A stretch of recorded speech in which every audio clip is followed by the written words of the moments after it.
আমার নাম মোহাম্মদ মিজানুর রহমান। মিজান। বয়স কত এখন? আমার 47 বয়স। থাকছেন কোথায় আপনি? আমি বর্তমানে ঢাকায় এয়ারপোর্টের সামনে থাকি, Barishal brown compound, circuit house অপোজিটে 16 নং ওয়ার্ড আমাদের। আচ্ছা, তো আপনি কি মানে ঢাকায় থেকে আমাদের অনুষ্ঠানটা শোনেন নাকি বরিশালে থাকা অবস্থায়? না, আমি এটা আমার একটা ঢাকায় বসেই শুনি। বরিশালে প্রথম শুনছি আমার একটা ফ্রেন্ড, ছোট ভাই, ছোট বন্ধু, ও আমাকে বলছে, দোস্ত মিজান ভাই এরকম একটা FM এ গল্প হয় রাত্রে 12টার পরে। আমি বলছি যে আমার ঘুম আসে না, নেশা করতাম তো ঘুম আসে না। তখন ও আমাকে বলে যে এরকম একটা গল্প আছে, ওইগুলো শুনলে শুনতে শুনতে ঘুম এসে যাবে। তো আমি তখন শুনছি, শোনার পরে বেশ ভালোই লাগছে। তখন দেখি জীবন কাহিনী ওই স্টোরিগুলো বলে, খুবই ভালো লাগছে। তারপর খুব ওইগুলো শোনার পরে এক পর্যায়ে আমার ঘুম ক্লিয়ারলি আসে।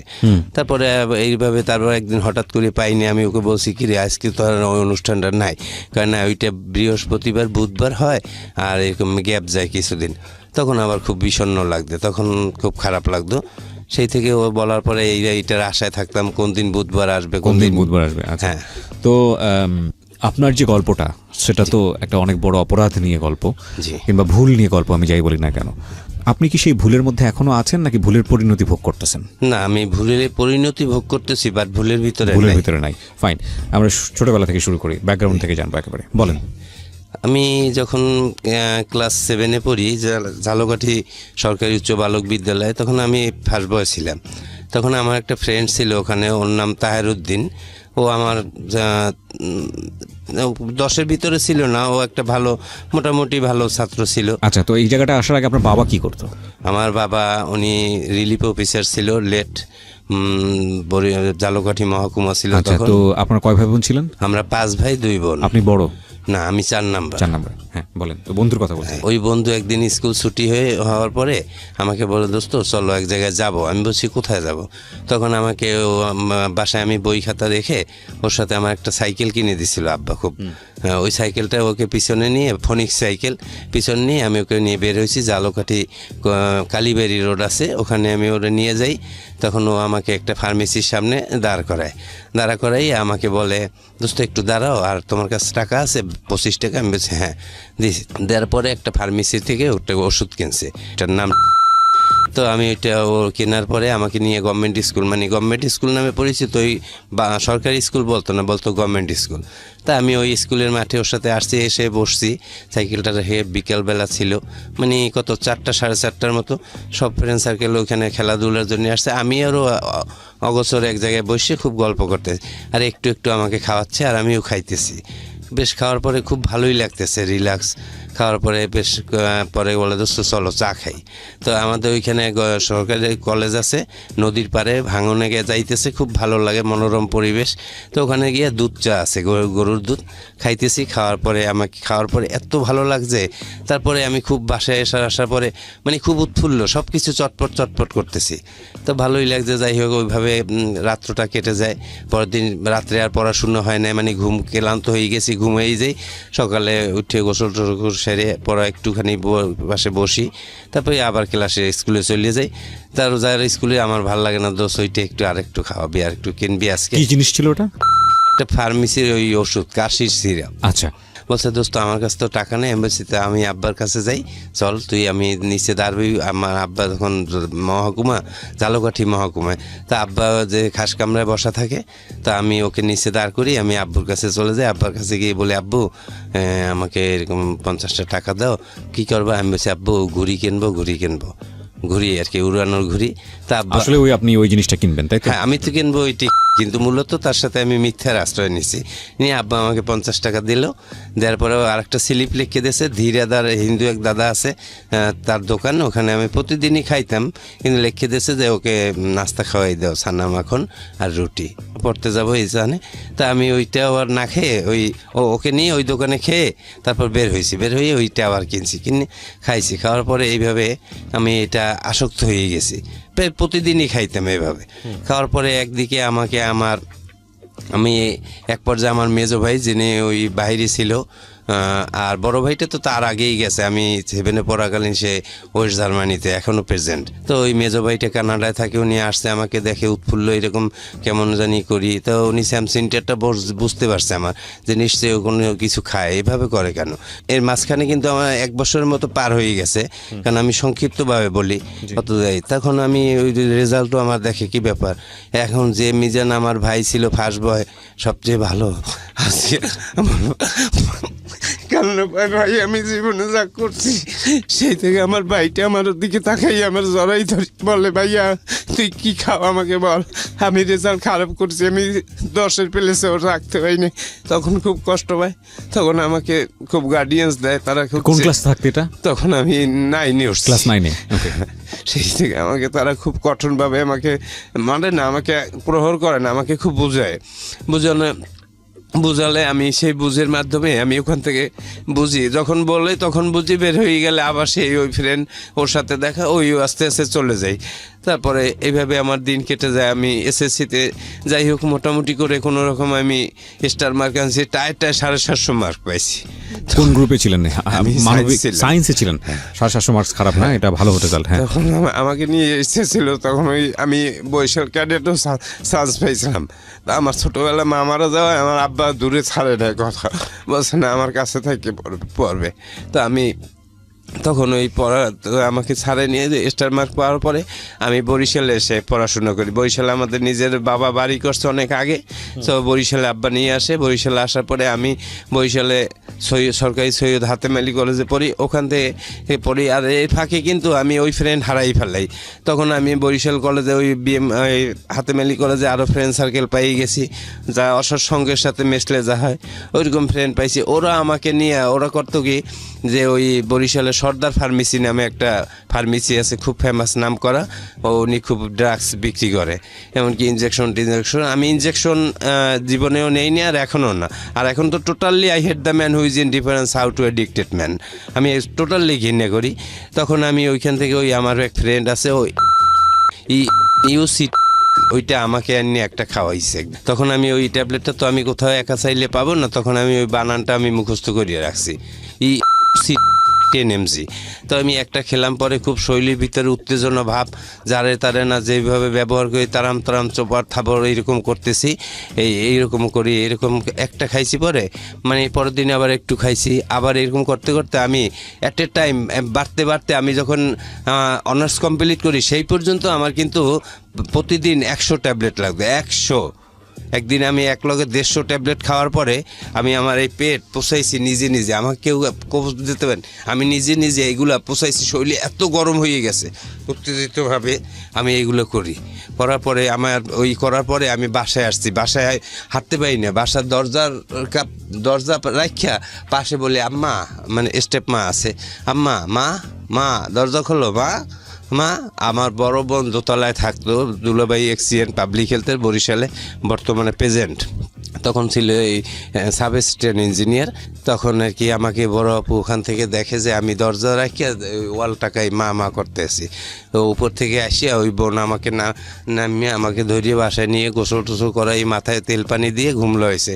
পরের দিন সকালে আমাকে নিয়ে একটা রিহ্যাব সেন্টারে নিয়ে যায়, বলে তুই একটু সুস্থ হ, তোর রেজাল্ট সব ভালো, তুই সুস্থ হইলে তোরা আমি বাইরে উচ্চশিক্ষার জন্য পাঠাবো। বড় ভাইয়ে বলছে তুই একটু সুস্থ হ, তুই মনে কিছু করিস না, এখানে কিছুদিন থাক, তোর সাথে প্রতিনিয়ত আমি দেখা করব। আর আমার মা ছিল না, ওই বোনই আমার একমাত্র আমার জন্য যা করে এখন করে। আমি এই যে ঢাকা আসছি এখনও আমার জন্য যা করে, যখন যা প্রয়োজন হয় আমাকে দেয়। তখন এই বোনটা ওখানে ভর্তি করাই দেয়, তো ওই ভর্তি করায় ওইটার নাম হয়েছে সুমন সাহেব। ওই সুমন আমার অনেক ছোট ভাই, ও একটা রিহ্যাব খুলছে, ও নেশা করতো, ওর সাথে আমি অনেক খাইছি।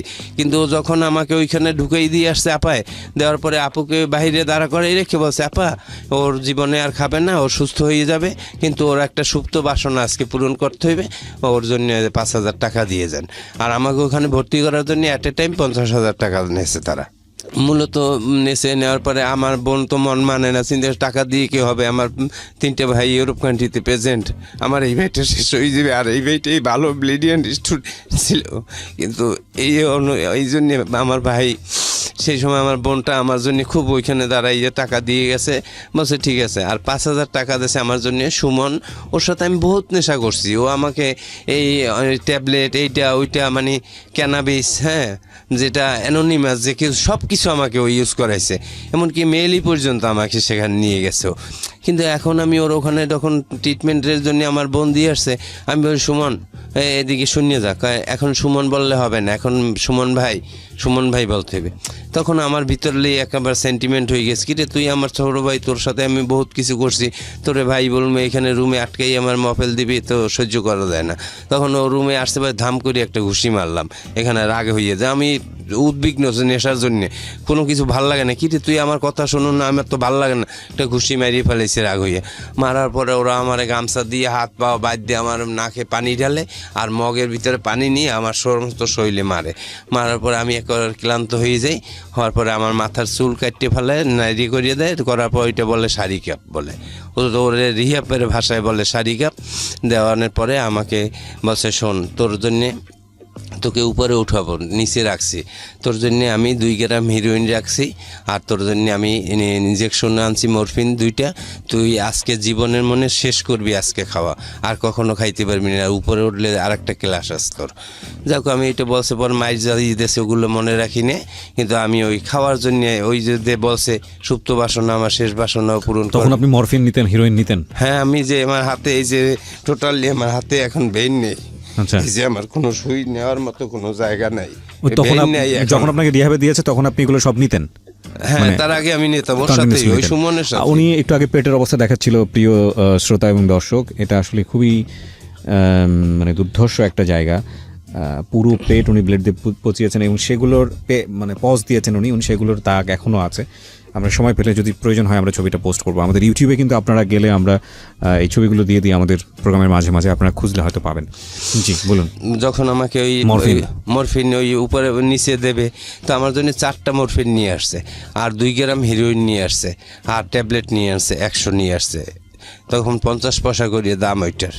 তখন আমাকে ওই ভিতরে আমাকে ওরা নিয়ে আসে, আসার পরে আমাকে সুই টুই পান্নি টান্নি কীভাবে ওগুলো সব মেকানিজম যা লাগবে সব দিয়ে বলছে দোস্ত তুমি এখানে বসে খাও, কাউকে শেয়ারিং করবে না, এটা একটা মাদকাসক্ত হসপিটাল, তোমার শেষ সুপ্ত বাসনা, তুমি খাও, তুমি যতক্ষণ বসে পারবা খাবা, তোমার এই রুম থেকে খাওয়ার পরে উপরে উঠতে হইবে, শেষ হইলেই তুমি উপরে যাবা, আর কোনো কথা নেই। বিরতি নেব এই পর্যায়ে, ছোট্ট একটা বিরতি। প্রিয় শ্রোতা, বিরতির পর আবারও ফিরে আসছি সিক্রেটসে। এই অনুষ্ঠানে আপনি আসতে পারেন, নিজের ভুল কিংবা অপরাধ বলে লাখ লাখ মানুষকে সতর্ক করতে পারেন, সচেতন করতে পারেন। আমরা মনে করি আমাদের সার্থকতা কিংবা আপনার সার্থকতা সেখানেই যদি আপনার ভুল বা অপরাধ শুনে, আপনার পরিণতি শুনে ভুল অপরাধের একজন মানুষ নিজে থেকে সচেতন হয় এবং একই সাথে যেই ভুলটির মধ্যে রয়েছে সে সেখান থেকে বের হয়ে আসে। সুতরাং আপনার জীবনের অভিজ্ঞতা আমরা এখানে বলার জন্য আপনাকে আমন্ত্রণ জানাচ্ছি। আমাদের ফোন নাম্বারটি হচ্ছে 09611904904। আমি আরও একবার বলছি 09611904904। ফিরছি, যে নিজেকে উন্মোচিত করবেন নিজের ভেতরের অপরাধ এবং যে বিষয়গুলো তিনি আসলে আজ পর্যন্ত কাউকে বলতে পারেননি সেগুলো নিয়ে কথা বলবেন। আমরা স্টে টিউন, আমরা স্টে করবো আমাদের স্টেশনে। আপনারা শুনছেন ঢাকা FM 90.4। আমি আবারও ফিরছি আপনার কাছে। জি মিজু, তারপর? তা আমি ওখানে বসে সে ইচ্ছা মতো আমি 2 গ্রাম হিরোইন খাইছি। খাওয়ার পরে প্রথম যখন 1/2 গ্রামের মতো খাইছি, খাওয়ার পরে একটু বমি আসছে, বমিটা করছি, আবার একটা স্প্রাইট আছে নিয়ে আসছিল, ওইটা একটু হালকা খেলে আবার একটু ভালো লাগে। খাওয়ার পরে একটু রিল্যাক্স নিয়েছি, একটু সেই করছি। প্রায় সকালে ওখানে দিয়ে আসছে, সন্ধ্যার সময় আমার উঠেছে, অতক্ষণ আমি খাইছি এই ট্যাবলেট আর হিরোইন, মরফিন, এগুলো এট এ টাইম সবই। ট্যাবলেট খাইনি আগে, ট্যাবলেট রাখিয়ে দিছি যে এইটা আমার শেষ খাওয়া, উপরে যেই ঘুমাবো, আমার চিন্তা যে আমি ঘুমাবো। তো ওইটা খাওয়ার পরে আমি 1/2 গ্রামের মতো রয়ে গেছে, 1.5 গ্রাম আমি খাইছি, আর 1/2 গ্রাম পারিনি, আর শরীরে কুলায় না, মানে খুব হয়ে গেছি। তারপরে ওই ট্যাবলেটটা, এখন আমি ট্যাবলেট খাইতে পারতে আসি না, মানে ক্লান্ত হয়ে গেছি, যে যাক আমি এখানে একটু ক্লান্ত হয়েছি, একটু ঘুমানোর মতো পড়ি, পরে আবার ওইটা খাবো। তখন ঘুমাই পড়ছি, তোরা আমার উপরে উঠে এনেছে, আর ট্যাবলেট আর খাইতে পারিনি। তো উপরে উঠছি, পরে ঘুম দিয়ে 3 দিন পরে উঠছি, আর আমাকে ওরা ঘুমের মধ্যে টুকরো টুকরো করে একটু খাওয়াইয়ে দিয়ে পরে আমি সুস্থ হয়েছি। পরে আমি 3 দিন পরে ঘুম ভাঙছে? হ্যাঁ 3 দিন, আমি 3 দিনে ওই লাইটের মানে 3 দিন পরে ঘুম ভাঙছে, তারপরে আমি 17 দিন এইরকম লাইটের দিক তাকাই রয়েছি। আমার খাবার নাই, রুচি নেই, শুধু নেশা চাই, কিন্তু আমার ঘুম নাই, খাবার নাই, কিছু না, লাইটের দিক তাকাই রয়েছি। 17 দিন? 17 দিন। ওই সময় কি আপনার মনে আছে কি হতো মাথার মধ্যে? কি আমার মনে করে যে জানলা জুলনা ভাঙ্গি চুরিয়ে ফেলাই, আরে মারি, ওরে ধরি, আমার একটা রুমের ভিতরে আলাদাভাবে তালা মারিয়ে রেখে দেয়। ভাঙারও কোনো পথ নেই ওই জায়গাটা। ওই মাদকাসক্ত হসপিটালটা এমন ভাঙিয়ে যায়, আমি বাইরে মনে হচ্ছে যে এইগুলো সব ভাঙি, মাথা মতো ফাটাই ফেলাই। এই যে মাথার উপরে একটা ওইখানে একটা অ্যাঙ্গেলের মতো আছে, আমি একটা বাড়ি মেরে এখানে মাথাটা ফাটাই ফেলাইছি। আচ্ছা। মানে নেশার কষ্টে যে আমার ভালো লাগতেছে না, কি রে আমার কি অবদ্ধ ঘরের ভিতরে রাখছে, এগুলো কি তোরা এগুলো কেন? আপনি কি ব্যাখ্যা করতে পারবেন যে ওই সময় ফিলিংসটা কি হয়, জিনিসটা নেয়ার পরে ফিলিংসটা কি হয় আর না নিলে কি হয়? হ্যাঁ, নেওয়ার পরে পৃথিবীর সব শত্রুরে মনে হয় যে সে আমার ভাই বন্ধু, ও আমার সবচেয়ে প্রিয় বন্ধু, ও আমার ভাই, ও আমার সব কিছু। কোনো শত্রুরে শত্রু মনে হয় না। আর না নিতে পারলে মনে হয় কি যে আপন ভাইরেও মনে হয় যে ও আমার কাছে শত্রু, ওরা আমি গুল্লি দিয়ে মারিয়ে ফেললাই। এখন এইভাবে আমার একজন এক একভাবে ডেসক্রাইব করে প্রিয় শ্রোতা, উনি ওনার মতো করে ডেসক্রাইব করেছেন। হ্যাঁ, তখন তারপর আমি সেই 17 দিন তাকিয়ে আছেন। হ্যাঁ, আমি তো 17 দিন এইরকম আমার ফুললি আমার স্মরণ আছে। মানে স্মরণ কি, পরেও আমার ফ্রেন্ড সার্কেল যারা রিহাবের ছিল ওরা বলছে দোস্ত তুই 17টা দিন এরকম লাইটের দিক তাকাই রয়েছ। আমি উইড্রল অবস্থায় ছিলাম, ওইখানের ভাষায় বলে উইড্রল।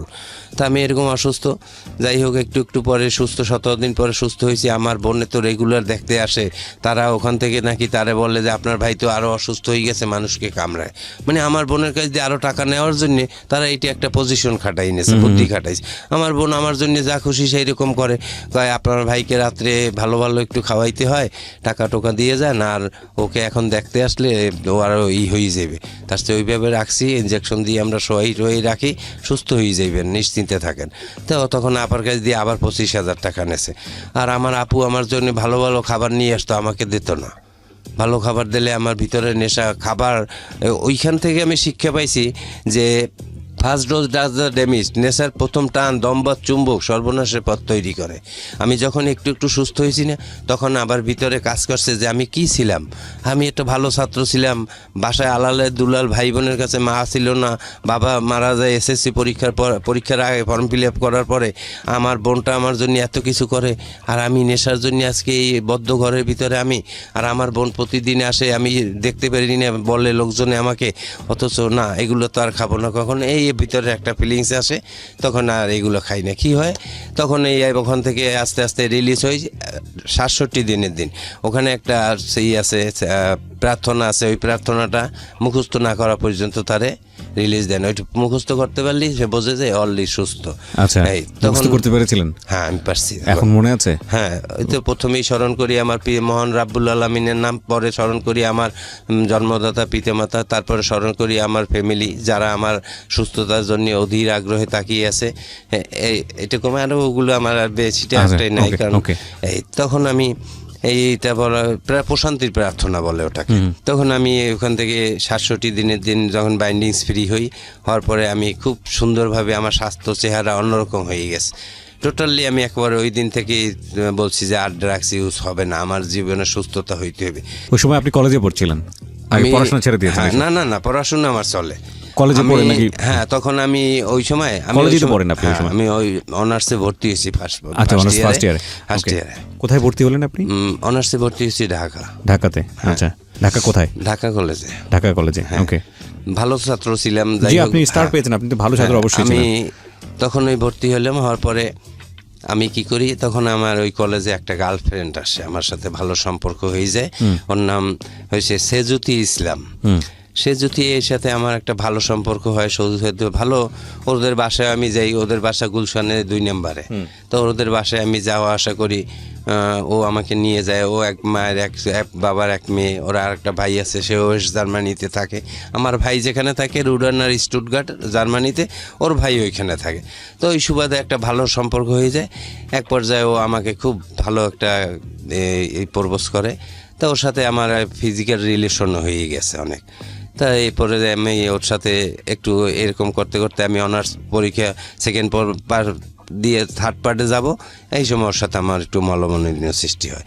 কিন্তু মলমনিন্য হইলেও আমি কিন্তু ড্রাগসের প্রতি আর যাইনি তখন, যে না ড্রাগসে নাই বলতে হইবে, কারণ ওখানে শিক্ষা আসছি যে না এটা আর খাওয়া যাবে না, যেহেতু আমার বাবা হাজি ছিল, আমার মা নাই, আমার ভাই বোনের ইজ্জত আছে, সেদিকে তাকাই আমি আর এগুলো খাবো না, তবে আমাকে ভালো হইতে হবে।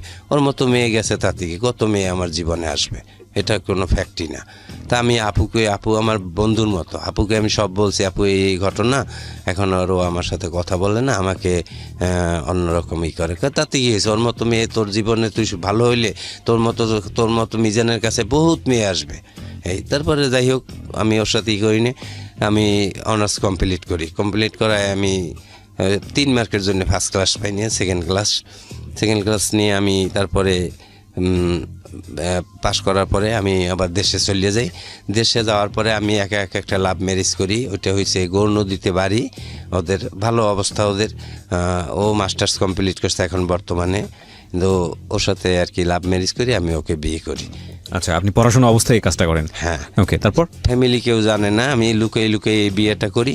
করার পরে যখন ফ্যামিলি 1 বছর পর জানছে, তখন জানার পরে ওই ফ্যামিলি ওদের একসেপ্ট করে না, কারণ ওদের বংশগতভাবে একটু নিচে, এই জন্যে। আর আমরা 5টা ভাই অল এডুকেটেড, অল স্কোয়ার। আমার মা কিন্তু গর্ভভাতা পায় মৃত্যুকালীন, এখন 5 ভাই আমরা মাস্টার্স কমপ্লিট।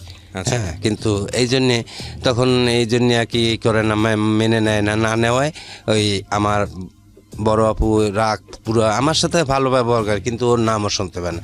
তখন ওর ফ্যামিলি যখন জানছে যে আমার ফ্যামিলি অ্যাকসেপ্ট করবে না, তখন হুট করে ও আমাকে 2 বছর, মানে 1 বছর 9 মাস 13 দিনের মাথায় আমাকে ডিভোর্স লেটারটা পাঠিয়ে দেয়।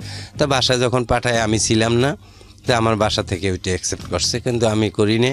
পরে আমি একদিন ওই জানি না যে আমাকে ডিভোর্স দিয়েছে। আমি ঢাকা থেকে রামারপোল নামে, মাদারীপুর তো ওদের বাড়ি, কয়ারিয়া নামক জায়গা, কিন্তু রামারপোলে লঞ্চ ঘাটতে আমি রাতে ওই লঞ্চের নাম হয়েছে মহানগরী নিউসান, ওই লঞ্চে আমি ওই রামারপোল নামছি, আমি আমার শ্বশুরবাড়ি গেছি পরে আমাকে ওই জায়গার লোকজন, ওখানে তো সর্বহারা নাম করা সেই সময়, আমি তো ওই লোকজনে আমাকে ধরছে, আমার মারবে ধরবে, কোপাই মারি ফেলাইবে রাত্রে, আর আমি তো হতভম্ব হয়ে গেছে। যাই হোক, ভাগ্য ভালো আমাকে ওইখানে একটা সর্বহারা ছিল, উনি নাই, ভাগ্য ভালো, উনি খুবই ভালো লোক। সর্বহারা বললে ভুল হবে, উনি খুব ভালোই, ওনার ভিতরে নাই বললে না। আমার যখনই দেখছে বলছে এই ওর গায়ে কেউ হাত দিবি না, মুখ ওনার বাঁধা, কিন্তু আমি চিনতে পারিনি যে এই হারুন খা, বরিশাল বিভাগের মধ্যেই নাম করা সর্বহারা উনি হারুন খা। কিন্তু উনি আমাকে টর্চারিং করতে, একটা টোক্কা দিতে দেয় না, উনি আমাকে সুন্দরভাবে ওপারে খেয়া পার করে বলছে তুমি বাড়িতে যাও, এ গ্রামে আর আসো না, তোমাকে ডিভোর্স দিয়ে দিয়েছে, তুমি আসলে এখন ওই লোকজনে তোমাকে এইভাবে অত্যাচার করবে, মারবে। ভাগ্য ভালো আমি ছিলাম, যাও। কিন্তু পরে আমি জানছি যে উনি হারুন খা। তা আমি বাসায় চলে আসি, আসার পরে যখন এইটা শুনছি, তখন মনের কষ্টে আমি বিষ খেয়ে ফেলাইছি। আমার বাসার সামনে একটা সুপারি গাছ আছে, আমি ওইখানে বিষটা কিনছি কি আমার বাসারে দেখানোর জন্য, যে কেন মানলা না, আর এরকম হইলো কেন। আমি বিষটা জাস্ট ধানে দেয়, ওই আর একটা 18 টাকায় আমি কিনছি, মাজায় নিয়ে আমি বোনকে দেখাবো যে এরকম, যে আমি একটু ইচ্ছে করি মুখটা খুললে এরকম মুখে লাগাইতে গেছি, কিন্তু বাই দিস টাইম কেনই জানি আমার মুখের ভিতরে চলে গেছে। আসলে যে কথাই ওইখানে বলে যে ইবলিস থাকে, ওইটার সাথে শয়তান, আর আমি কেনই জানি। আর তার আগে আমি তো এটা খুব কষ্টে আমি দিশে পাইছি, কিন্তু আমি কোনো ড্রাগস ইউজ করি নাই, পুরো দিব্যি সুস্থ। কেনই যেন মনের কষ্টে আমি ওই বিষটা নিয়ে আসলাম, ওই পয়জনটা। তা আমি ওইটাকে মুখের ভিতরে লাগাইতে গেছি, কিন্তু 2-3 ডোক চলে গেছে। যাওয়ায় আমি সাথে সাথে ওই রকম সুপারি গাছের গোড়ায় পড়িয়ে গেছি না। পাশের ঘরে আমার একটা ছোট ভাই আছে, 1-2 বছরের ছোট, ওর নাম সুমন। তা আমার সুমন যাই আমার ছোট ভাইরে ডাক দিছে, আর ওই সময় আমার ওই বড় ভাইটা ইতালি যাবে, আমার ইমিডিয়েট যে বড় ভাই, ও ইতালি যাবে 3 দিন পরে ওর ফ্লাইট, ও আজকে ঢাকায় চলিয়ে যাবে অলরেডি। আমাকে দেখে রাতে এই অবস্থা, ওকে আমি বিদেশে এখন যাব না, ওরে সুস্থ করি। মেডিকেলে আমাকে নিয়ে গেছে, একদিকে মেডিকেলে আগে হোন্ডায় চলিয়ে গেছে, যাই ভর্তি রেডি করছে, আমার নেতেই ওয়াশে চলিয়ে গেছে। তাই ওয়াশের দ্বারা শিক্ষা পাইছি যে কি জিনিস পয়জন খাইলে কি হয়। আমার জীবন নাই, ওর চেয়ে গুল্লি দিয়ে মারি ফেলানো অনেক শান্তি। মানে আমার ভিতরে একটা পাইপ ঢুকাইছে, আর অটোমেটিক একটা বল দিয়ে দিচ্ছে মুখে, আমি হা করি, মা কমু, মা গো কইতে পারি না, মা কইতে না করি, খালি শুধু চিল্লেই। তখন আমার আপা ওই ওইগুলো দেখিয়ে খুব কান্না করতে আছে। আর যখন আমার ওয়াশ টোয়াশ 7 বদনি পানি ভরছে আমার পেটে, আবার বাইর করছে, 1 বদনি ভরছে আবার বাইর করছে, এবার চাইপে চুপে, আর পেট যে চাপ দেবে, পেটের অবস্থা দেখে ইয়া, আর এটাও শুকায় না তেমন একটা, এমন অবস্থায় দাঁড়াই গেছে। তখন আমার এই পারতে আছে না। যাই হোক, আল্লাহ তাআলা আমার বাঁচাই রাখছে, আল্লাহর কাছে আমি অশেষ রহমতের শুকরিয়া আদায় করি যে এই তখন আমার বোনটা আমাকে সুস্থ করছে পর ডাক্তার সাহেব লেখছে নাথিং বাই মাউথ। এখন আমার তো বলা পিপাসায় শুকাইয়ে গেছে। আমার মনে কয় কি 2 জগ পানি দিলেও আমার তৃষ্ণা নিবারণ হইবে না। আমার ভাইটা পাশে, যখন আমি পরদিন সকালে একটু হুঁশ হয়েছি, তখন আমি বলি পানি পানি। তখন আমার ভাই ডাক্তারের কাছে জিজ্ঞেস করছে পানি পানি করে, একটু বাবু একটু পানি কি খাওয়াবো? কয় না, একটু খালি একটু ফলের রস মুখে দিতে পারেন, পানি দিয়েন না, কারণ বিষের সাথে পয়জনের সাথে ওইটা সমস্যা। তখন আমাকে কমলার একটা রস চিপে আমার মুখে দেয়, আমার তৃষ্ণেই মেলে না, মুখের কিচ্ছু বেজে না, ওতে মনে হয় রাগ হয়ে গিয়ে দুধ তুলি না, আমি আটকে যাই, থো রাগ, মানে আমি উঠতে যে দাঁড়াবো সেই শক্তি আমার নাই, কিন্তু মনের কষ্ট ওই রকম বলি। তখন ভাই বলে দুধ তুলি না, মরিয়ে যায় যদি যাও, একটা আপেল ওরে দে, এই একটা কমলা রস চিপে ওর মুখে দে, এই কষ্ট আমার সহ্য হয় না ওর ইয়ে। এই তখন আমাকে ওইভাবে দেয়, দেওয়ার পরে যাক সুস্থ হয়েছে। তখন মেডিকেল থেকে ওইটা তো পুলিশ কেস হয়ে গেছে, খুব স্বাভাবিক। হ্যাঁ, তখন আমি আমাকে এক নার্স ছিল আমার, খুব আমার সাথেই পড়াশুনো করতো, উনি স্টাফ নার্স হয়ে গেছে। তখন ওই নার্স, ওনার নাম ইশরাত জাহান, নয়নাপা। তখন আমাকে আমার ওই নয়নাপা আমাকে ওইভাবে বললো এই কাগজপত্র নিয়ে বাসায় চলিয়ে যাবেন, কারণ না হয় পুলিশ কেস হয়ে যাবে মিজান। তখন আমি ওইটা নিয়ে বাসায় চলে আসি। আসার পরে আমার বোন আমাকে নিয়ে সুস্থ করার পরে আমাকে ঢাকায় রাখে। ঢাকায় আমাদের ওই ধানমন্ডি 29 নম্বরে বঙ্গবন্ধুর বাড়ির 4খান বাসার পরে বাসা, ওইখানে আমাকে রাখে এবং চলাফেরা সব কিছু যাবতীয় যা রেগুলার খরচ সব কিছু দেয়। আমাকে বাইকটি কিনে দেয় যে সেইভাবে ফ্যামিলির মতো চলবি। এই তখন আমাদের আবার বরিশাল ঢাকার লাইনে আমার ছোট বোনের লঞ্চ আছে, এমবি কীর্তনখোলা 1, 2, 10, বাংলাদেশ সবচেয়ে ব্যয়বহুল লঞ্চ 10 কীর্তনখোলা। তা আমি ওই লঞ্চ ঘাটে যাই, মাঝে মাঝে লঞ্চ ঘাটে গেলে পরে একটু টিকিট ধরি, মাঝে মাঝে আমাকে ছোটো জামাই মাসে মাসে 50,000 60,000 করে টাকা দেয় যে চলুক। তা আমি যে এখন যে বর্তমানে আমার স্ত্রী আছে, আমি ওর বাড়ি হয়েছে ভোলায় শহরেই বাসা। আমি আলাদা জায়গায় শ্বশুরবাড়িতেও থাকি না, আলাদা একটা বাসা ভাড়া নিয়ে থাকি, 3,000 টাকা ভাড়া দিই, তো ওইখানে থাকি। আর আমার বড় আপা আমাকে পাশাপাশি একটু হেল্প করে। এই আর ফ্যামিলি বাবা যেটা রেখে গেছে বরিশাল শহরে আমাদের 5তলা বিল্ডিং আছে, নিজেদের বাবা করছে, খালি জায়গাও আছে আরও পাশে, মানে ওখানে 29% জায়গা তো এরকম আছে। আর বড় ভাইটা আছে ওয়েস্ট জার্মানিতে, ওই জায়গাটায় ওই আমাকে ওইখান থেকে মাসে মাসে এখন ওর আপা টাকা দেয়। এই কালকেও আমাকে দিয়েছে টাকা, হ্যাঁ 2,000 টাকা পাঠাইছে যে 4-5 দিন চলো, আবার তুমি ঘাটে এসো দিয়ে দেবে।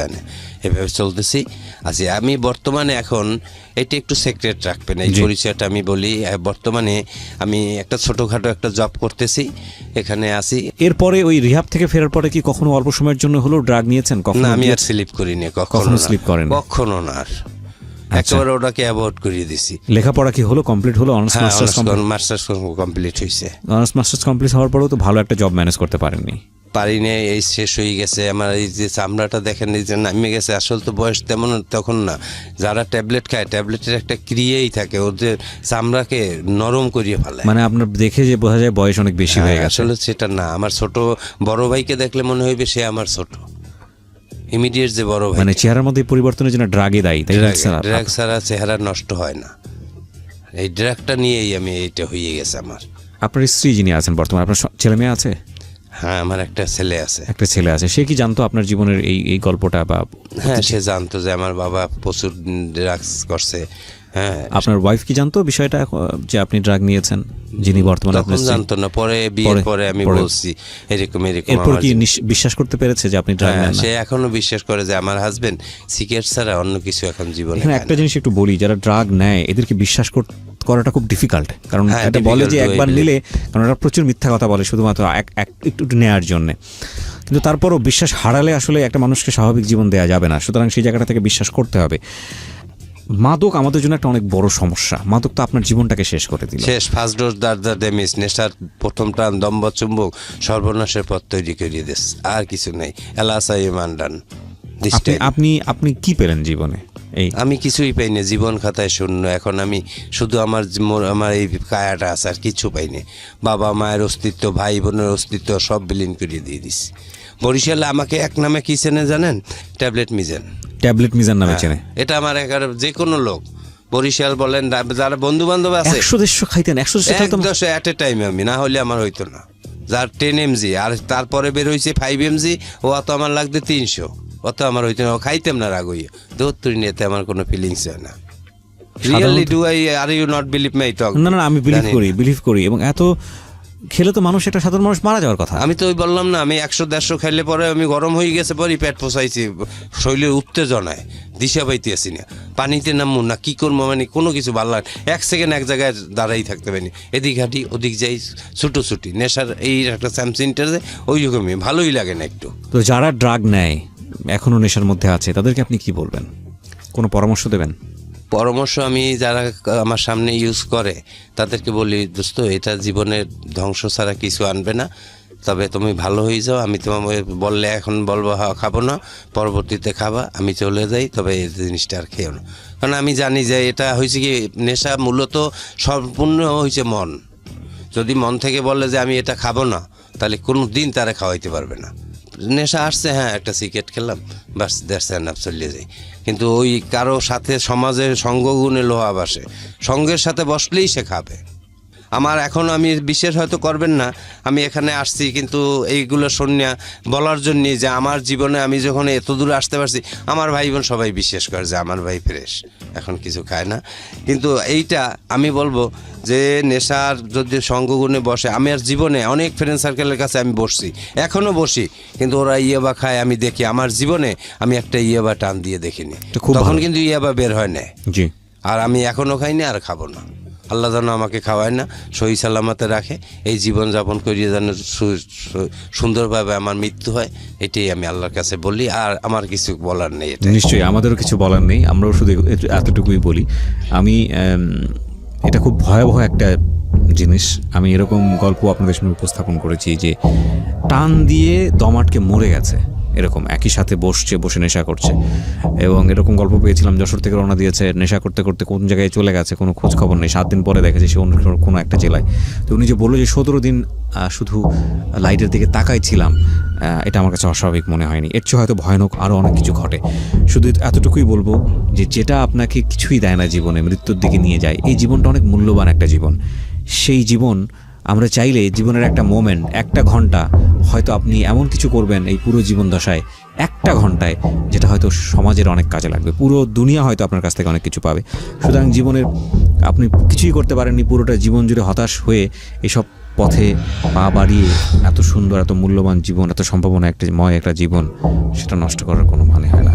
ঠিক আছে, আর কিছু নাই করেন, ইবাদত করেন, কারণ সৃষ্টিকর্তা তো আপনাকে দুনিয়াতে পাঠিয়েছে তার ইবাদত করার জন্য।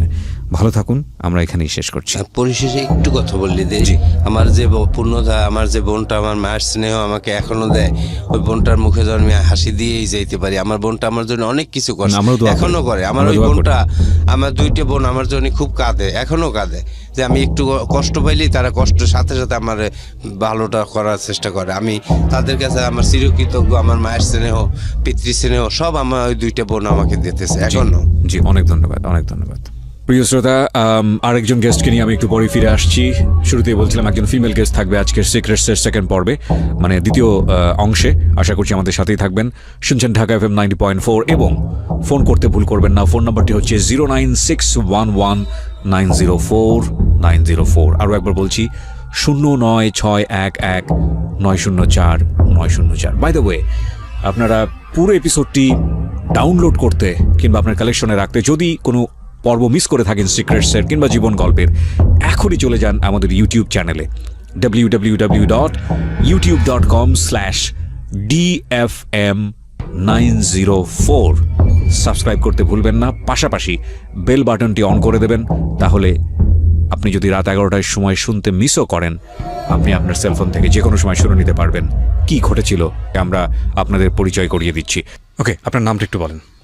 আনিলা। আনিলা, পুরো নাম হচ্ছে? ফুল নেমটা বলতে চাচ্ছেন না? আচ্ছা, মাথা নাড়ালে হবে না, কারণ এখানে যেহেতু রেডিও, মুখে বলতে হবে। আনিলা, বয়স কত আপনার? আমার 25 বছর। আনিলা জন্ম জেলা কোথায় আপনার? আমার নানি বাড়িতে পিরোজপুর ডিস্ট্রিক্ট। পিরোজপুর ডিস্ট্রিক্টে। আপনি কিছুটা নার্ভাস? এখানে মানুষ মন খুলে মনের গল্পটা বলতে আসে, আর আমরা রেডিওতে এটা প্রচার করছি। আমাদের অনুষ্ঠানের থিম হচ্ছে যে যদি কেউ না শোনে তো আমি শুনবো, এবং আপনি কোনো কিছুর জন্য না, শুধু মন খুলে কথাগুলো বলার জন্য আসুন, আর মেসেজ অটোমেটিক্যালি বের হয়ে আসে। কজ আমাদের এখানে মেসেজ ছাড়া আমরা কোনো স্টোরি প্রচার করি না। তো সেই জায়গাটা থেকে আপনার গল্প আপনি ভালো জানেন, আর সৃষ্টিকর্তা ভালো জানে, তার বাইরে কেউ জানে না। সুতরাং আপনার গল্পে আপনিই মাস্টার, এখানে নার্ভাস হওয়ার কিছু নাই। আপনি মন খুলে আপনার কথাগুলো বলুন, এবং আমার মনে হয় আপনার যেখান থেকে শুরু করতে ইচ্ছে করে আপনি সেখান থেকে শুরু করুন। জি। তা আমার মার বিয়ে থেকে বলতে চাচ্ছি যে জি। আমার আম্মু তখন 14 বছর বয়স, তার মামা হচ্ছে ঢাকা আলিয়ার স্টুডেন্ট ছিল, ঢাকাতে একটা ডায়াবেটিক্স হাসপাতালে চাকরি করতো। তো আমার আব্বু আলিয়ার স্টুডেন্ট ছিল, আব্বু ওখানে চাকরি করতো, ওখানেই তাদের বন্ধুত্ব। এরপরে বন্ধুর বাড়িতে বেড়াতে যায় আমার আম্মুর মামা বাড়িতে। তো যাওয়ার পরে ওখান থেকে নাকি আমার আম্মুর কোরআন তেলাওয়াত শুনতে পায় আমার আব্বু ফার্স্ট টাইম। তো সেখান থেকে তার ভালো লাগা। এরপরে সে আমার ওই ভাইয়া ডাকি আমি, যাকে আমার আব্বুর মামা হয়, ওই বন্ধু হয় আমার আম্মুর মামা, তাকে জি। আমি ভাইয়া ডাকি। তো Okay. ওনাকে প্রস্তাব দেয় যে আমি তোমার ভাগ্নিকে বিয়ে করতে চাই। তো সেও দেখে যে ছেলে তো ভালোই। আমার আব্বু আবার দেখতে শুনতে খুব সুন্দর ছিল, টাকা পয়সাও মানুষের পিছনে খুব ব্যয় করতে পারতো, হয়তো ওই রকমের ভাবছে যে খুব বড় লোকের ছেলে, দেখতেও হ্যান্ডসাম। তো তারা ছেলের কোনো খোঁজ খবর না নিয়ে, আর আব্বু এমন পাগল হয়ে যায় যে আজকে দিনের মধ্যে বিয়েটা দিতে হবে। আপনি এই ঘটনাগুলো পরবর্তীতে শুনেছেন, হ্যাঁ, কারণ আপনার বাবা মার বিয়ের আগের ঘটনা তো আপনার জানার কথা না, সেটা আপনি পরবর্তীতে গল্পের মধ্যে করে শুনেছেন। যেটা শুনেছেন সেটাই বলছেন সেটাই এখানে। বলতে Okay. বলছি। তো সেই তাড়াহুড়া করে সেদিনই বিয়ে দেওয়ার জন্য বলে। তো তারাও ওই রকমের করে বিয়ে দিয়ে দেয়। আমার নানা ছিল না, কিন্তু ওই আম্মুর নানা বাড়ির লোকরা আম্মুকে বিয়ে দিয়ে দেয়। বিয়ে দিয়ে দেওয়ার পরে তো আব্বু কয়েকদিন থেকে ঢাকায় চলে আসে। এরপরে ওই আর কি বিয়েটাই সে করে আসে। এরপরে ঠিকমতো হয়তো যোগাযোগটাও করতো না আব্বুর সাথে, আম্মুর সাথে। এরকমের বেশ কিছুদিন চলতে থাকে। হঠাৎ একদিন চিঠিতে বলে যে আমার মাকে নিয়ে আসার জন্য ঢাকায়। তো আমার মাকে ঢাকায় নিয়ে আসে। নিয়ে আসার পরে এরপরে হচ্ছে আমার মাকে খুব ভয় দেখায় যে মাকে মেরে ফেলবে, অনেক দূরে নিয়ে যেত, নৌকায় চড়াইতো, বলতে তোকে এখন নৌকা থেকে ফেলে দেবো, বাসের নিচে ফেলে দেবো, ছাদে গেলে তোরে ছাদ থেকে ফেলে দেবো। মানে হঠাৎ করে ভয় কেন দেখাবে? এটা সেই ভালো জানে। আপনি যা শুনেছেন সেটাই বলছেন? হ্যাঁ, সেটাই Okay. বলছি। তো মা তো এক ছোট ছিল, আর একদম গ্রাম্য মেয়ে ছিল, তার কোনো মাথায় কোনো জ্ঞানই ছিল না যে এই যে কথাগুলো বলছে এগুলো আমার গার্ডিয়ানকে বলা উচিত, বা এরকমের ভয় দেখাচ্ছে। সে ভয় পাচ্ছে শুধু। কত বছর বয়সে বিয়ে হয় আপনার মার? 14 বছর। 14 বছর। আর আপনার বাবার বয়স তখন কত ছিল? তখন হয়তো 30-র উপরে ছিল। 30-র উপরে ছিল। এটা তার প্রথম বিয়ে ছিল আপনার বাবার? না, আপনার বাবার এটা প্রথম বিয়ে ছিল না? না। ওকে, সো এগুলো একটু পয়েন্ট করার মতো, শ্রোতা একটু খেয়াল করবেন। আচ্ছা, ঠিক আছে। তারপর এরপরে তো এরকম একটা ছেলের সঙ্গে আপনার মা তাকে বিয়ে দিল কেন? আপনার মা বলছি, সরি, আপনার নানি তাকে বিয়ে দিল কেন? আমার নানি আর কি এমনভাবে ওই ভাইয়া উপস্থাপন করছিল আমার আব্বুর সম্বন্ধে যে আমার মা খুব সুখে থাকবে। সেও জানতো না যে ওনার আর একটা ওয়াইফ আছে। আচ্ছা, তো বাবা কি করতো? সে ওই ডায়াবেটিক্স কোম্পানি হাসপাতালে চাকরি করতো। ঠিক আছে। আর বলেন। আরেকটা কাজ করতো, ম্যান পাওয়ারের কাজ করতো, যে বিদেশে লোক পাঠায়, আদম ব্যবসা যেটাকে হ্যাঁ, বলে। আদম ব্যবসা যেটাকে বলে, এটা করতো। তো ওই রকমের আর কি সে এখান ঢাকা থেকে যখন যাইতো অনেক টাকা নিয়ে যেত, যে ওই ভাইয়ার মার কাছে আর কি আমার আম্মুর নানির কাছে দিত আর কি। সবাই একটু লোভে পড়ে গেছিল আমার যেটা মনে হয়। না হয় একটা ছেলের কোনো কিছু না জেনেই ছেলের কাছে একটা মেয়েকে তুলে দেওয়া তো উচিত না। তো সেইখান থেকে বিয়েটা হয়। এরপরে তো ঢাকায় আসে আমার মা আসার পরে তখন হয়তো আমি কনসেপ্ট করি আমার মা যেটা বলছে। এরপর তো বাড়িতে যায়, বাড়িতে যাওয়ার পরে কিছুদিন পরে আব্বুও যায় আমার নানি বাড়িতে। যাওয়ার পরে আব্বুকে বলে যে ঘটনাটাই।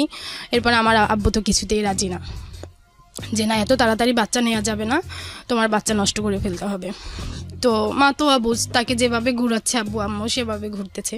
তো হাসপাতালে নিয়ে গেল, নিয়ে যাওয়ার পরে সব ওকে নষ্ট করবে। তো ঠিক ওই মুহূর্তে আমার বড় মামা শুনতে পায় যে এই ঘটনা। তখন বড় মামা ওইখানে যেয়ে আমার মাকে নিয়ে আসে ধাক্কাইতে, যে তোকে তো ছোট থেকে এই শিক্ষা আমরা দেই নাই। আচ্ছা, একটা মানুষ যে পৃথিবীতে আসবে সে তার রিজিক নিয়ে আসবে, তাকে নষ্ট করার অধিকার কারোই নাই।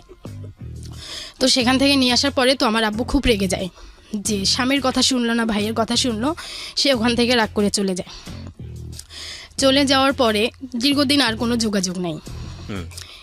যোগাযোগ নাই, তখন তো চিঠির যুগ ছিল। একটা চিঠি যেতে যেতেও অনেকদিন সময় লেগে যেত, 10-15 দিন সময় লাগতো। হ্যাঁ। তো হঠাৎ এরপরে আমি আসি পৃথিবীতে। আসার পরে তাকে জানানো হলো, তখন সে তার মানে হচ্ছে আপনার মা কনসিভ করেন, তাই তো? হ্যাঁ, আপনার মা ওই সময়ে আপনার নানু বাড়িতে থাকা অবস্থায়, না কনসেপ্ট করে ঢাকাতে যখন আমার না সেটা তো বলতে পারছি, এবার ধরা পড়ে হচ্ছে আর নানু বাড়িতে নানি থাকা বাড়িতে অবস্থায়। যাওয়ার পরে তখন তো আব্বু হচ্ছে নানি বাড়িতে যায়, যাওয়ার পরে আব্বুকে বলে, আর আচ্ছা। আব্বু যখন নষ্ট করতে চায় আমার আম্মু রাজি না হয়, সেইখান থেকে আব্বু রাগ করে ঢাকায় চলে আসে। আচ্ছা। তো ওই টাইমটাতে আমার ওই যে ফার্স্ট আর কি আব্বুর যে বিয়ে করছিল ওনার আর একটা বেবি হয়। আচ্ছা। তো আমার মাকে বলে যে মাহমুদার একটা বাচ্চা হয়েছে, মাহমুদা খুব ছোট আর কি, মাহমুদার খুব প্রশংসা করতো। তো আমার মা কখনো জিজ্ঞাসা করতো না যে মাহমুদাটা কে কে, তুমি তার প্রশংসা করতো, তার মাথায় এটাও ছিল না, জিজ্ঞেস করার মতো হয়তো তার ওই বোধটাও ছিল না। এরপরে ওই যখন আর কি আমার পেটের বয়স 3 মাস আর কি আমার আম্মুর, তখন আব্বু হচ্ছে আমার আম্মুর কাছে বলে যে তোর বাবাকে বল টাকা দেওয়ার জন্য, আমি বিদেশ যাব। তো আমার নানা তখন জমি বিক্রি করে তাকে ওই সময় 25,000 টাকা দেয়। তো সে ঢাকায় আসে, ঢাকায় আসার পরে তার তো বিদেশে প্রসেসিং চলতেছে, সেটা আর নানি বাড়ির লোকজন জানতো না। তো যখন আমার বয়স নাকি 15 দিন আর কি পৃথিবীতে আসার পরে 15 দিন বয়স, তখন আমার আম্মুর কাছে একটা চিঠি যায় যে তুমি তাড়াতাড়ি ওকে নিয়ে আসো, আমি এরকমের বিদেশ যাব, তো আমি চাচ্ছি তোমাদের ঢাকায় রেখে যাব। তো চিঠিটা পৌঁছাতে আমার মার কাছে দেরি হয়ে যায়। তো মা যখন ঢাকাতে আসে, যেদিন আসে সেদিনই শুনে যে আব্বুর ফ্লাইট হয়ে গেছে, আর আব্বুর সাথে দেখা হয় নাই।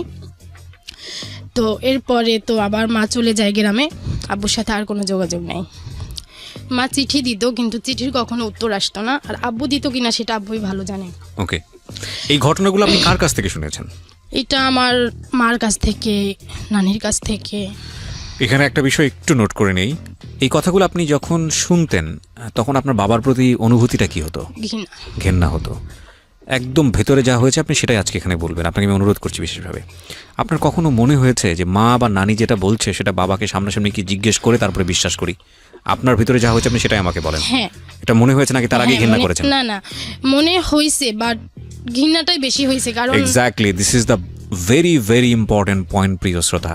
এই জন্যে একটা সেপারেট ফ্যামিলি, যখন একটা ফ্যামিলি সেপারেট হয়ে যায়, বাবা আলাদা হয়ে যায়, মা আলাদা হয়ে যায়, সন্তানটা যেখানে থাকে, সন্তান তারাই তাদের মতো করে বড় করে। কারণ ওই কোমলমতি মনে সে যেটা শোনে সেটাকেই সে সত্য মনে করে স্থান দেয়। এবং আমি বলছি না ঘটনা সত্য না মিথ্যা, সেটা বলছি না, ওর কোশ্চেন করার ক্ষমতা থাকে না, এবং কোশ্চেন করার ক্ষমতা থাকে না বলেই হয়তো তার বাবাটা ওরকম ছিল না, কিংবা তার মাটা ওরকম ছিল না। সে যেইখানে বড় হচ্ছে সেভাবেই সে তার পারসেপশনটা গ্রো করে। সেপারেটেড ফ্যামিলির সবচেয়ে বড় দুঃখজনক ঘটনাটা হচ্ছে এটা, যে মা বাবা সম্পর্কে যা বলবে, সন্তান যেখানে বড় হবে, যদি মায়ের কাছে বড় হয় সে সেই ধারণা নিয়েই বড় হবে, এবং বাবার কাছে যদি থাকে তাহলে মার সম্পর্কে যেটা বলবে সেই ধারণা নিয়ে সে বড় হবে। কারণ সে তো খুব ছোট থাকে, তার ওই কোশ্চেন করার ক্ষমতা থাকে না, তার মনের ভেতর থেকে এই প্রশ্ন আসবে না যে আচ্ছা ওনারা যেটা বলতেছে সেটা তো মিথ্যাও হতে পারে, একবার বাবাকে ডেকে এনে জিজ্ঞেস করি তো সে এরকম ঘটনা ঘটিয়েছে কিনা। এবং সেই সাহসটা যেহেতু থাকে না, সেই যুক্তিটা যেহেতু থাকে না, একেবারে কোমলমতি মন, সুতরাং সে অন্ধ মনে বিশ্বাস করে যায়। এবং যে ঘৃণাটা জন্ম হয় ছোটবেলায়, বাবার প্রতি হোক মায়ের প্রতি হোক, সারাটা জীবন জুড়েই সে সেটা বয়ে চলে। সবচেয়ে বড় ক্ষতি হয় এটা কিন্তু যার প্রতি ঘৃণা করে তার না, যে নিজে ঘৃণা করা শেখে তার। গল্পটা আমরা সামনের দিকে এগোচ্ছি। জি বলুন। এরপরে চিঠি লিখে এবং মার সঙ্গে যোগাযোগ করতো না না? হয়তো কিনা সেটা জানি না, কিন্তু 3 বছর পরে আর কি আব্বু চলে যাওয়ার 3 বছর পরে হঠাৎ একটা তালাকনামা আসে। তালাকনামাটা আসার পরে আমার নানার হাতে এসে পৌঁছায়। তো নানা তালাকনামাটা দেখে তখন চিন্তা করে যে যেহেতু ছেলে 3 বছর খোঁজ খবর রাখে নাই, ইসলামিক দৃষ্টিতে 3 মাস যদি স্বামী স্ত্রীর মধ্যে যোগাযোগ বিচ্ছিন্ন থাকে সেই ক্ষেত্রে তালাক হয়ে যায়। কে বলেছে আপনাকে?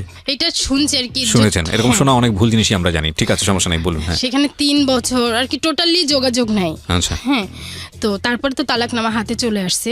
সেইখানে এখন তো আর মেয়েকে বসায় রাখা ঠিক না, আমরা কতদিন বেঁচে থাকবো, আর এই মেয়ে আর একটা মেয়ে, আমি যদি ছেলে হতাম সেই ক্ষেত্রে একটা তাদের চিন্তা থাকতো, তাদের চিন্তা যে একটা মেয়ে হয়েছে আর ও মেয়ে, কোথায় এদের স্থান হবে। জি। তো সেই ক্ষেত্রে আমার মাকে তারা বিয়ে দেওয়ার চিন্তা করলো। তো চিন্তা করলো তারা, ওই রকমের চিন্তা করলো, কিন্তু আমার মা কিছুতেই বিয়ের জন্য রাজি হয় নাই ওই টাইমে। আচ্ছা। যে বিয়ে তো একবারই হয়, আমি যে আমার বিয়ে হলে আমার বাচ্চাটা কি হবে।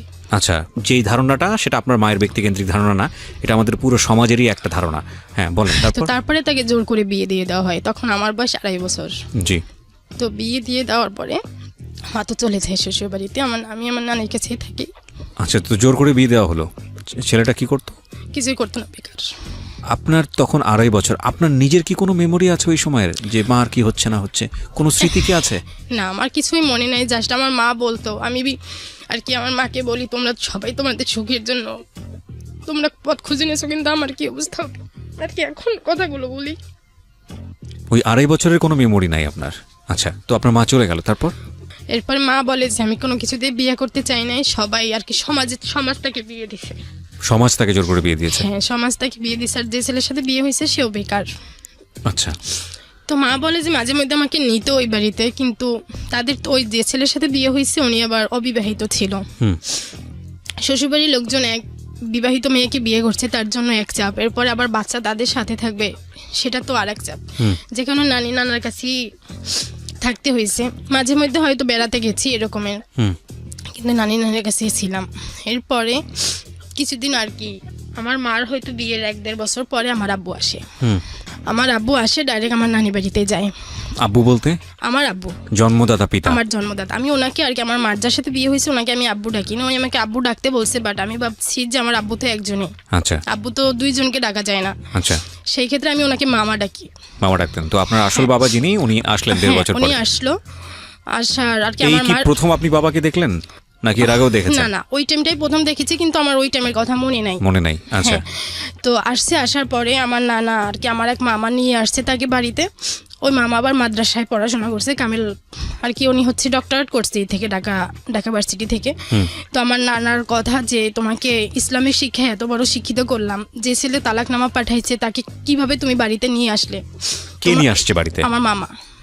ও, মামা তাকে নিয়ে আসছে। মামার সঙ্গে আর কি- আপনার বাবার সম্পর্ক কি ছিল? আর কি হয়তো কোনোভাবে মামাকে সে Convince করতে মামার পারছে। সাথে যোগাযোগ করে সে আসছে। তো এসে আমার বাবা যেটা বললো যে আমি তালাক দেই নাই। তালাক দেই নাই মানে? যে তালাকনামাটা আসছে আমার আব্বুর পক্ষ থেকে, সেটা আসলে আমার আব্বু দেয় নাই। কে দিয়েছে? এটাই প্রশ্ন আমার, আজও এই প্রশ্নটাই আমার মধ্যে। আচ্ছা, তালাক দেয়নি, তারপর? আমার নানা তাকে স্থান দেয় নাই আমাদের বাড়িতে, নানি বাড়িতে। তো আমার আব্বু মসজিদে ছিল, মসজিদে 3 দিন ছিল, যে আমি যেভাবেই হোক আমার আম্মুর কথা বলছে ওকে নিয়ে যাব। তো তালাক দেয়নি, 3 বছর খোঁজ খবর নেয়নি কেন? সে বলে আমি খোঁজ খবর করেছি, চিঠি দিয়েছি, তারপরে আর কি ওদের ভরণ পোষণ দিয়েছি, কিন্তু আমার নানি বাড়িতে সেটা পৌঁছায়নি। কি হাস্যকর কথাবার্তা! 3 বছর ধরে আপনার মাও নিশ্চয়ই যোগাযোগ করেনি? করছে? আমার মা তো তার কোনো ঠিকানাই জানতো না, কিভাবে করবে? তো তাহলে ভরণ পোষণ আর সব দিচ্ছি? থেকে বড় কথা, আমাদের যে বাড়ি কুষ্টিয়াতে, সেই কুষ্টিয়ার ঠিকানাটা আমার নানি বাড়ির লোকজন জানতো না। না, this is a very stupid logic. যত পৃথিবীতে আমরা, আপনি যে যুগের কথাই বলেন না কেন, আজ থেকে 25 বছর আগের গল্প বলছেন, আপনি 20 বছর আগের গল্প বলছেন, 3 বছর ধরে আপনার বাবা যদি আপনার মার সঙ্গে যোগাযোগ করার চেষ্টা করে কোনো রিপ্লাই না পায়, আমার এই এবং একটাই সেখানে প্রশ্ন আপনি শুধু আমার আব্বুর কাছে, যে আমি হচ্ছে ছোট থেকে আব্বুর সাথে ওরকম সাহস করে কথা বলতে পারি না, কিন্তু 2 বছর আগে হঠাৎ আমি আব্বুরকে বলছি। 2 বছরের গল্প আমি পরে আসতে চাই, আমি পয়েন্টগুলো রেখে যাচ্ছি এই কারণে, কারণ আপনার গল্প যেটা আপনি বলছেন সেটা কতটুকু তালাকের গ্রহণযোগ্য? কথাটাই আমি বলতে চাচ্ছি, তাকে আমি প্রশ্ন করছি যে আপনি কি আমার আম্মুকে তালাক দিয়েছেন? সে বলছে এত বছর আগের কথা আমার মনে নাই। কিন্তু এই যে বাড়ির যে ঘটনাটা, যে সে এত বছর আগের ঘটনা মনে থাকবে না মানে এটা কি ধরনের কথাবার্তা? হ্যাঁ, সে তালাক দিয়েছে কিনা সেটা তার মনে নাই, কিন্তু সে তালাক দেওয়ার পরে সে বাড়িতে গেছে, যাওয়ার পরে সে বলছে তালাক দেয়নি। আমার মধ্যে একটাই প্রশ্ন যে তালাকনামাটা তাহলে আসলো কোত্থেকে? সে বলছে দেয় নাই। তার ফাইন্ড আউট করা উচিত ছিল। আমার নানা নানি বলছে যে তালাক, আমার নানার হাতে তালাকটা আসছে, তাহলে এই তালাকটা দিলটা কি? তালাকনামাটা আপনি দেখেছেন? না, আমি দেখি নাই। আপনি কেন দেখেন নাই? এটা তো অনেক আগের কথা। তালাকনামাটা কোথায় আছে? তালাকনামাটা আমার নানা বলছে যে আমার নানা হাতে পাওয়ার পরে নাকি পোড়াই ফেলছে। জীবনটা আমি অনেক এতটা সহজ মনে হয় আপনাদের কাছে, যারা অভিভাবক তাদের সবাইকে বলছি। আসলে মানে একটা মানুষের, আপনাদের হয়তো কিছুই হবে না যিনি বাবা, তিনি বিয়ে দিয়ে দিয়েছেন মেয়েটাকে, কিন্তু এই যে মেয়েটা দুনিয়াতে এসছে এর তো একটা সুন্দর শৈশবের দরকার ছিল না? আজকে যে মেয়েটাকে এখানে উপস্থাপন করছি, এটা একটা মেয়ের কাহিনী না, এটা অনেক ছেলে মেয়ের কাহিনী বাংলাদেশের।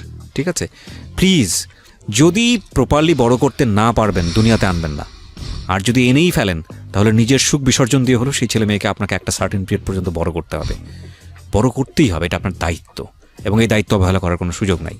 সেটা যত বড়ই ঘটনা ঘটুক না কেন। আনলেন কেন?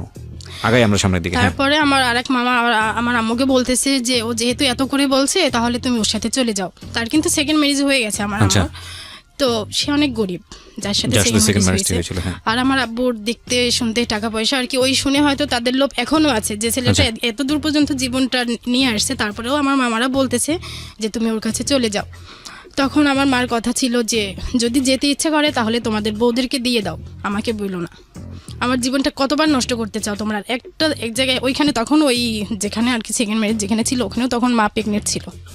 ওহো, তো ওই প্রেগনেন্ট থাকা আমার বাচ্চাটা নিরাপদ থাকতে পারে না। হুম তো আমি মনে করি যে আমার মা বাবার কাছে আছে, মাঝে মধ্যে হলে আমি এসে দেখে যেতে পারি, আর আব্বু যদি নিয়ে যায় তাহলে কখনোই হয়তো দেখতে পারবে না।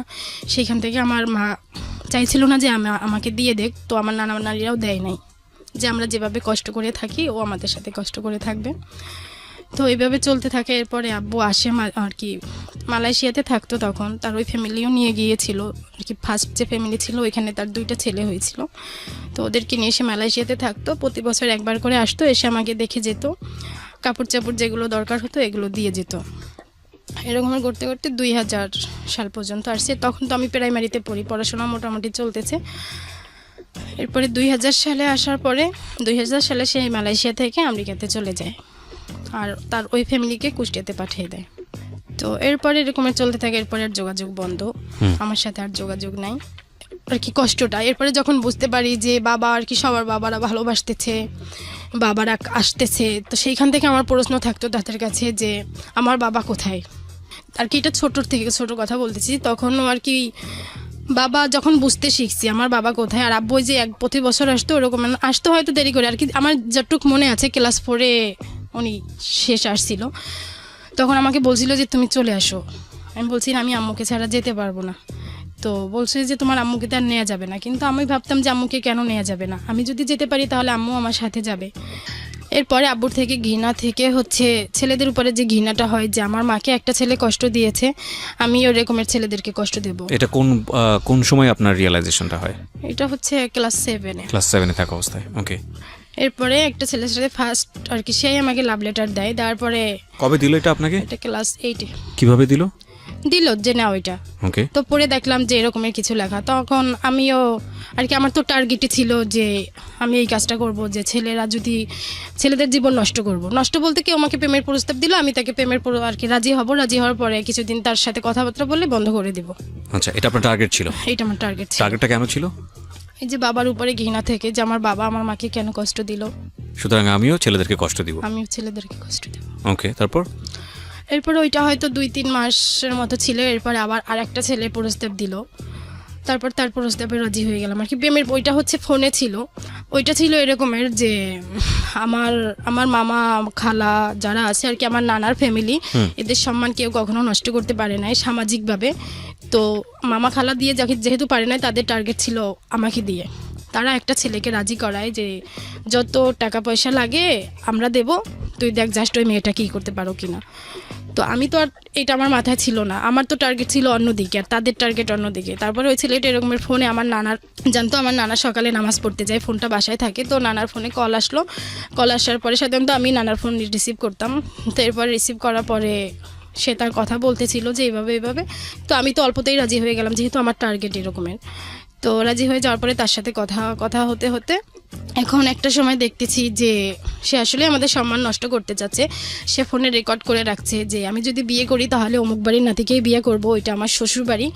তো ফোন রেকর্ড করে ওইটা আবার তার হচ্ছে যে কল আসলে যে টোনটা বাজে এরকমের টোন সে সেভ করে রাখছে। তো যখন ওই আর কি বাড়ির পাশের দোকানপাট ছিল, তো কল আসলে এসব কথা হতো, নাম ধরে সে রেকর্ড করে রাখছে। আবার আমার কিছু কথা যে কথাগুলো হতো, কিন্তু কখনো বাজে কোনো কথা আমার মাথায়ও আর কি ওই রকমের আসতো না যে প্রেম মানে হয়তো বাজে কিছু হতে পারে। জাস্ট আমার টার্গেট ছিল যে হয়তো এরকমেরই। তো এরপরে যখন এটা আমাদের কান পর্যন্ত গেল, তারা আমাকে কুষ্টিয়াতে পাঠিয়ে দিল। মানে আপনার টার্গেট ছিল যে আপনি বিভিন্ন ছেলের লাইফ নষ্ট করবেন প্রেমের ছলনা করে, যেহেতু আপনার বাবা আপনার মার সাথে এরকম করেছে। এরকম কাজ করতে গিয়ে একটা সময় একটা ছেলে তার কলার টিউনে আপনার সাথে সম্পর্ক আছে এটা সেট করে রেখেছিল, যেই ফোন দিত সেই শুনতে পেতো এটা। এবং এটা আপনার মামারা জানার পরে আপনাকে কুষ্টিয়াতে পাঠিয়ে দিল। কুষ্টিয়া মানে হচ্ছে আপনার বাবার বাড়িতে পাঠিয়ে। বাবার এর মাঝখানে একটা কথা বলি না, এই যে তালাকনামা নিয়ে যে কথাটা ছিল, সেটা হচ্ছে আমার এক কাকা যখন আমি 6-এ পড়ি তখন আমাদের বাড়িতে যায় যে তালাকনামা খোঁজে। হয় আমার মা ডিভোর্স দিয়েছে সেইটা, না হয় তালাক দিয়েছে সেইটা। তো তারা তো কিছুতেই আমার নানা বাড়ির লোকজন দিতে পারে না, যদি আমরা মেয়েদেরকে ডিভোর্স দিই নাই, তালাকনামা পেয়েছি, সেটা দিয়েই আমরা মেয়েকে বিয়ে দিয়েছি। তো এই তালাকনামাটা হচ্ছে আমার আব্বু চাইছিল আমেরিকা থেকে, সে তখন আমেরিকায় তার একটা বিয়ে করবে। তো আমেরিকাতে বিয়ে করবে, তার কোনো ওয়াইফ বাংলাদেশে আছে কিনা তাকে সেটা ওখানে দেখাতে হবে। তো সে ওখানে বলছে যে আমার কোনো ওয়াইফ নাই, আমি তাকে ছেড়ে দিয়েছি, তো তার একটা প্রুফ ওখানে দেখাতে হবে। তো হয়তো সেটা তারা নকল ওইখান থেকে আমার নানি বাড়ি থেকে পায় নাই, তারা এখান থেকে আর কি কুষ্টিয়া থেকে নকল করে সেটা তারা আমেরিকাতে পাঠাইছে। ফার্স্ট টাইম তখন আমার কাকা আমাকে কুষ্টিয়াতে নিয়ে আসে, তখন আমি ক্লাস 6-এ পড়ি। এরপরে ক্লাস 8-এ আর একবার আমার মামা আবার নিয়ে আসে, যেহেতু আমার এইটাই আমার বাড়ি, তো আমার নানি বাড়ির লোকজন চাচ্ছিল যে ওর বাড়ির সাথে ওর একটা যোগাযোগ থাকুক। আমার দাদা দাদি দুইজনেই বেঁচে ছিল, কিন্তু আমার দাদাকে আমি দেখি নাই, যেহেতু আমি ক্লাস 6-এ আসছি, আর সে হয়তো আরও 2-3 বছর আগে মারা গেছে, জানতাম না কিছুই। আমার দাদিকে একবার আমি দেখছি। এরপরে হলো ওই ক্লাস 9-এর কথা, যেটা আর কি মামারা জানতে পারে, তখন আমাকে কুষ্টিয়াতে পাঠিয়ে দেওয়ার পরে ওখানে বেশ কিছুদিন থাকতে থাকি। তো ওদের যেটা ছিল, এখানে তো আমার সৎ ভাই বোন আরও বেশ কয়েকটা 5 জন ছিল এরা এখানে। ওদের মধ্যে বড় মেজো ওরা মোটামুটি ভালো ছিল, ছোটগুলো ছোট ছিল, তারপরেও ওদের মধ্যে এখন এটা বড়দের শিক্ষা ছিল নাকি ওদের থেকেই ওরা করতো। যেমন আমি বাথরুমে ঢুকতাম, লাইট অফ করে দিত, কলের কাছে গোসল করতে যেতাম, ওরা যেয়ে দাঁড়াই থাকতো, উজু করতে যেতাম, উজু করতে দিত না। এরকমের বেশ কিছু ফেস করতে, ঘুমাইতেছি, খুব গরমের মধ্যে ঘুমাইতেছি, ফ্যান বন্ধ করে দিত, আবার ছাড়লে ফ্যানের কাট আউট উঠাই ফেলতো যাতে আর নাই ছাড়তে পারি, মেইন সুইচ অফ করে দিত। মানে আপনার সৎ ভাই বোনেরা এটা করতো? হ্যাঁ, একদিন আমাদের কল নষ্ট হয়ে যায়, তো আমরা আমার কাকার বাড়িতে যে উজু করে আসবো, সামনে পুকুর ছিল, বাট আমরা কখনো পুকুরে যেতাম না, কারণ আমাদের বাড়ির ভিতরেই সব ছিল, সবাই পর্দা করতো, যে কারণে পুকুরে গোসল করা, উজু করা কোনো প্রয়োজনই পুকুরে যেত না, কলেই কাজ হতো। এটা গ্রামে, আর আমাদের গ্রামের বাড়ির কথা কুষ্টিয়াতে।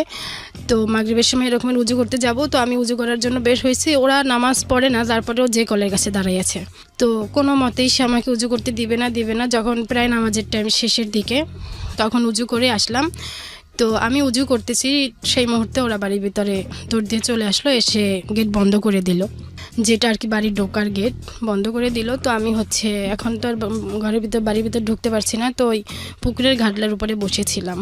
আমার বিশাল বড় পুকুর করছে, আবার গাডলাও অনেক বড় করছে, তো সব আর কি ওই এলাকার যত লোক আছে সব ওই পুকুরেই এসে গোসল করে, একদম সকাল থেকে শুরু করে রাত 10টা পর্যন্ত কন্টিনিউ ওখানে লোক থাকেই। তো ওই টাইমটা ওই পুকুর পাড়ে বসাটা ওরকম আমি নিরাপদ মনে করি নাই, তারপরেও এছাড়া বসার জায়গা নেই, যে গেট খুললে যাতে আমাকে দেখতে পারে। তো এখানে বসে আছি, হঠাৎ কাকি আমাকে এসে জিজ্ঞাসা করতেছে যে তুমি এখানে বসে আছো কেন। সাধারণত আমি কখনোই গেটের বাইরে বের হতাম না, যত টাইম ওই বাড়িতে ছিলাম। তো বলতেছে তুমি এখানে বসে আছো কেন, তখন আমি বলতেছি যে ওই গেট বন্ধ করে দিয়েছে, আমার বোনের কথা বললাম। তারপরে ওই কাকি দরজা নক করতেছে, নক করার পরে এরপরে আম্মু বের হয়ে আসলো, এসে বলতেছে যে ও এরকমের কাজ কেন করলো। পরে বলে এরকমের মেয়েদের যদি একটু আর কি জিদ না থাকে তাহলে তারা বড় হতে পারে না, এটা তার অভিমত ছিল, যে তাহলে আমার মতো নির্যাতিত হবে না। আমি ঠিক বুঝতে পারিনি, মানে আর কি এটা কে বলছে কথাটা? এটা আম্মু বলেছে, আপনার সৎ মা বলছে তার মেয়েকে সাপোর্ট করে। হ্যাঁ, সে সাপোর্ট করে এটা বলেছে যে মেয়েদের একটু জিদি হওয়া উচিত, না হলে সে পরে আর কি শ্বশুর বাড়িতে যে সুখী হয় না। আর কি তার কথা যে ও যেটা করেছে সেটা ঠিক করেছে, মানে তার মেয়ে যেটা করেছে। হ্যাঁ, তার মেয়ে যেটা করেছে। এরপরে বাসায় আসলাম, আর কি এরকমের ছিল যে কারো কোনো কথা হতো না, জাস্ট আমি সবসময় একটা জিনিস চিন্তা করতাম যে নানা বাড়িতে থাকাটা তো একটা মেয়ে হোক ছেলে হোক কারোই পরিচয় না। যখন আমি নানি বাড়িতে ছিলাম, এখনও আর কি আশেপাশের লোকজন সবাই চেনে যে অমুকের নাতি, বাট আমার মধ্যে প্রশ্ন যে কেউ যদি আমাকে জিজ্ঞাসা করে তোমার বাবার নাম কি, আমি তোমার বাবার নামটাই বলি, কিন্তু ওই এলাকায় তোমার বাবা নামে কেউ নেই। এই বিষয়টা আমার মধ্যে সবসময় কাজ করতো যে আমি আমার বাবার নাম ঠিকই বলছি, কিন্তু এই এলাকাতে কেউ আমার বাবাকে চিনতে পারছে না, এটা তো আমার পরিচয় না। আমার পরিচয় হওয়া উচিত আমার বাড়িতেই, সেখানে আমি কষ্টে থাকি, বাট আমি যদি আমার বাবার নামটা বলি সবাই যাতে আমাকে চেনে যে অমুকের মেয়ে। তো ওইটা চিন্তা করেই আমি কষ্ট যতই হোক, আমার চিন্তা ছিল যতটুকু কষ্টে হোক আমি আমার পরিচয়টা নিয়ে এখানে থাকি, তারা যাই বলুক। আমি যদি চুপ থাকি, আমার নানি একটা কথা আমাকে সবসময় বলতো যে নিজে ভালো হলে জগৎ ভালো, এই কথাটা আমার মাথায় সবসময় কাজ করতো। মানে আপনি ধরে নিয়েছিলেন যত রকমের অন্যায় হোক না কেন আমি চুপ থাকবো, আমি এখানে থাকবো, চুপ থাকবো। আর ওরকম করে আব্বুর সাথে এমনি মাঝে মধ্যে কথা বলতো যে দাও ওর কাছে দাও, কেমন আছো, ভালো আছি, এরকমের। কখনো সে আমাকে জিজ্ঞাসা করতো না যে তোমার এখানে থাকতে কষ্ট হচ্ছে কিনা, কেউ তোমাকে বা আপনি বলেই বা কি করবেন এখানে, বলে তো কোনো সমাধান আর হতো না। আপনার বাবা আমিও- টেনশনে থাকতো, আপনি থাকতে পারতেন না ভালো এখানে, এই কথা বলার পরে। এটাই আমার মাথায় ছিল যে আজকে আমি এদের বিরুদ্ধে যতই কমপ্লেন করি, সেও এদেরকে রিয়েক্ট করবে, তখন এরা আমার উপরে ডাবল রিয়েক্ট করবে, যেটা Right. আমার আরও বেশি কষ্ট হবে। এটা চিন্তা করে কখনোই আমি তাদের বিরুদ্ধে আপনার কাছে কমপ্লেন করি নাই। জাস্ট কেমন আছো, ভালো আছি, এই পর্যন্ত আমি এখানে যেমন করে আমি ম্যানেজ করে নিচ্ছি, যতটুকু কষ্ট হোক আমি সহ্য করছি।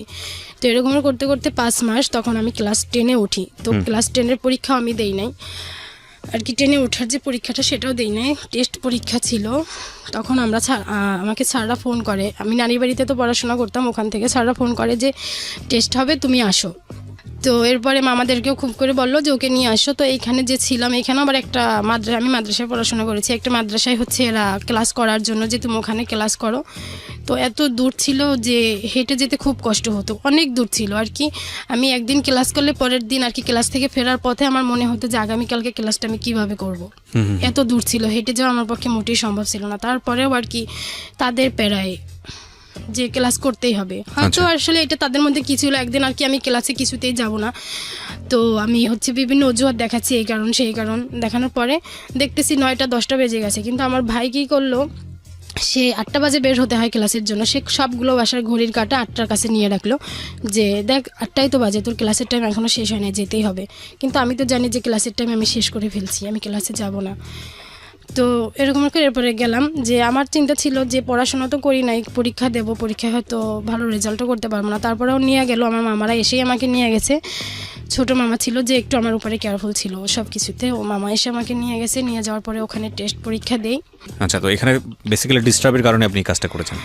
না, পড়াশোনাটা একদিকে চিন্তা করছি যে পাশ করব কি করব না, আবার চিন্তা করছি যে পড়াশোনাটা তো কোনোভাবে ছেড়ে দেওয়া যাবে না। তো সেইখান থেকে মামাদেরকে বললাম যে এসে আমাকে নিয়ে যান, আর তারাও ভাবলো যে পরীক্ষাটা দেওয়া উচিত। তো সেইখান থেকে তারা আমাকে এসে নিয়ে যায়। নিয়ে যাওয়ার পরে আমি টেস্ট পরীক্ষা দেই মোটামুটিভাবে।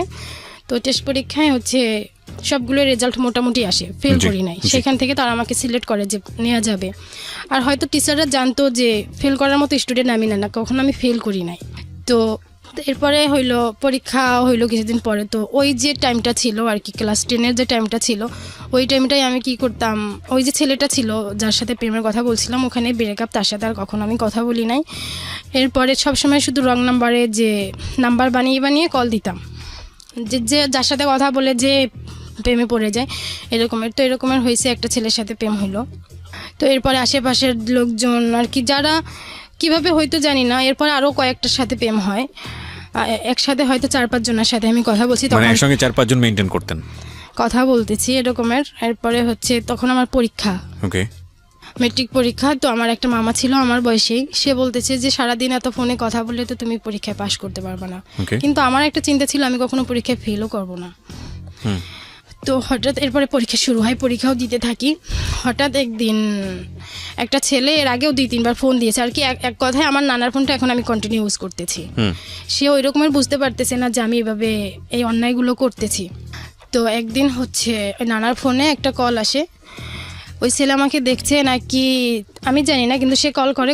আর সব থেকে বড় কথা কি, আমার আব্বু আমেরিকাতে থাকে, আর আমেরিকাতে থাকে, তাদের চিন্তা ছিল যে এই মেয়েকে যদি প্রেমে ফেলাইতে পারি তাহলে হয়তো তারাও আমেরিকাতে যেতে পারবে নাকি আর কি, কোনিতে তারাও হয়তো এইভাবে চিন্তা করে আমাকে প্রেমের প্রপোজ করতো, আর আমিও তাদের রাজি হয়ে যেতাম। তো একটা ছেলে এরকমের হচ্ছে বলতেছে যে কথা বলার পরে আমি আমার একটা ফ্রেন্ডকে নাম্বার দিলাম যে দেখ এই নাম্বারটায় আমাকে এই কথা বলতেছে।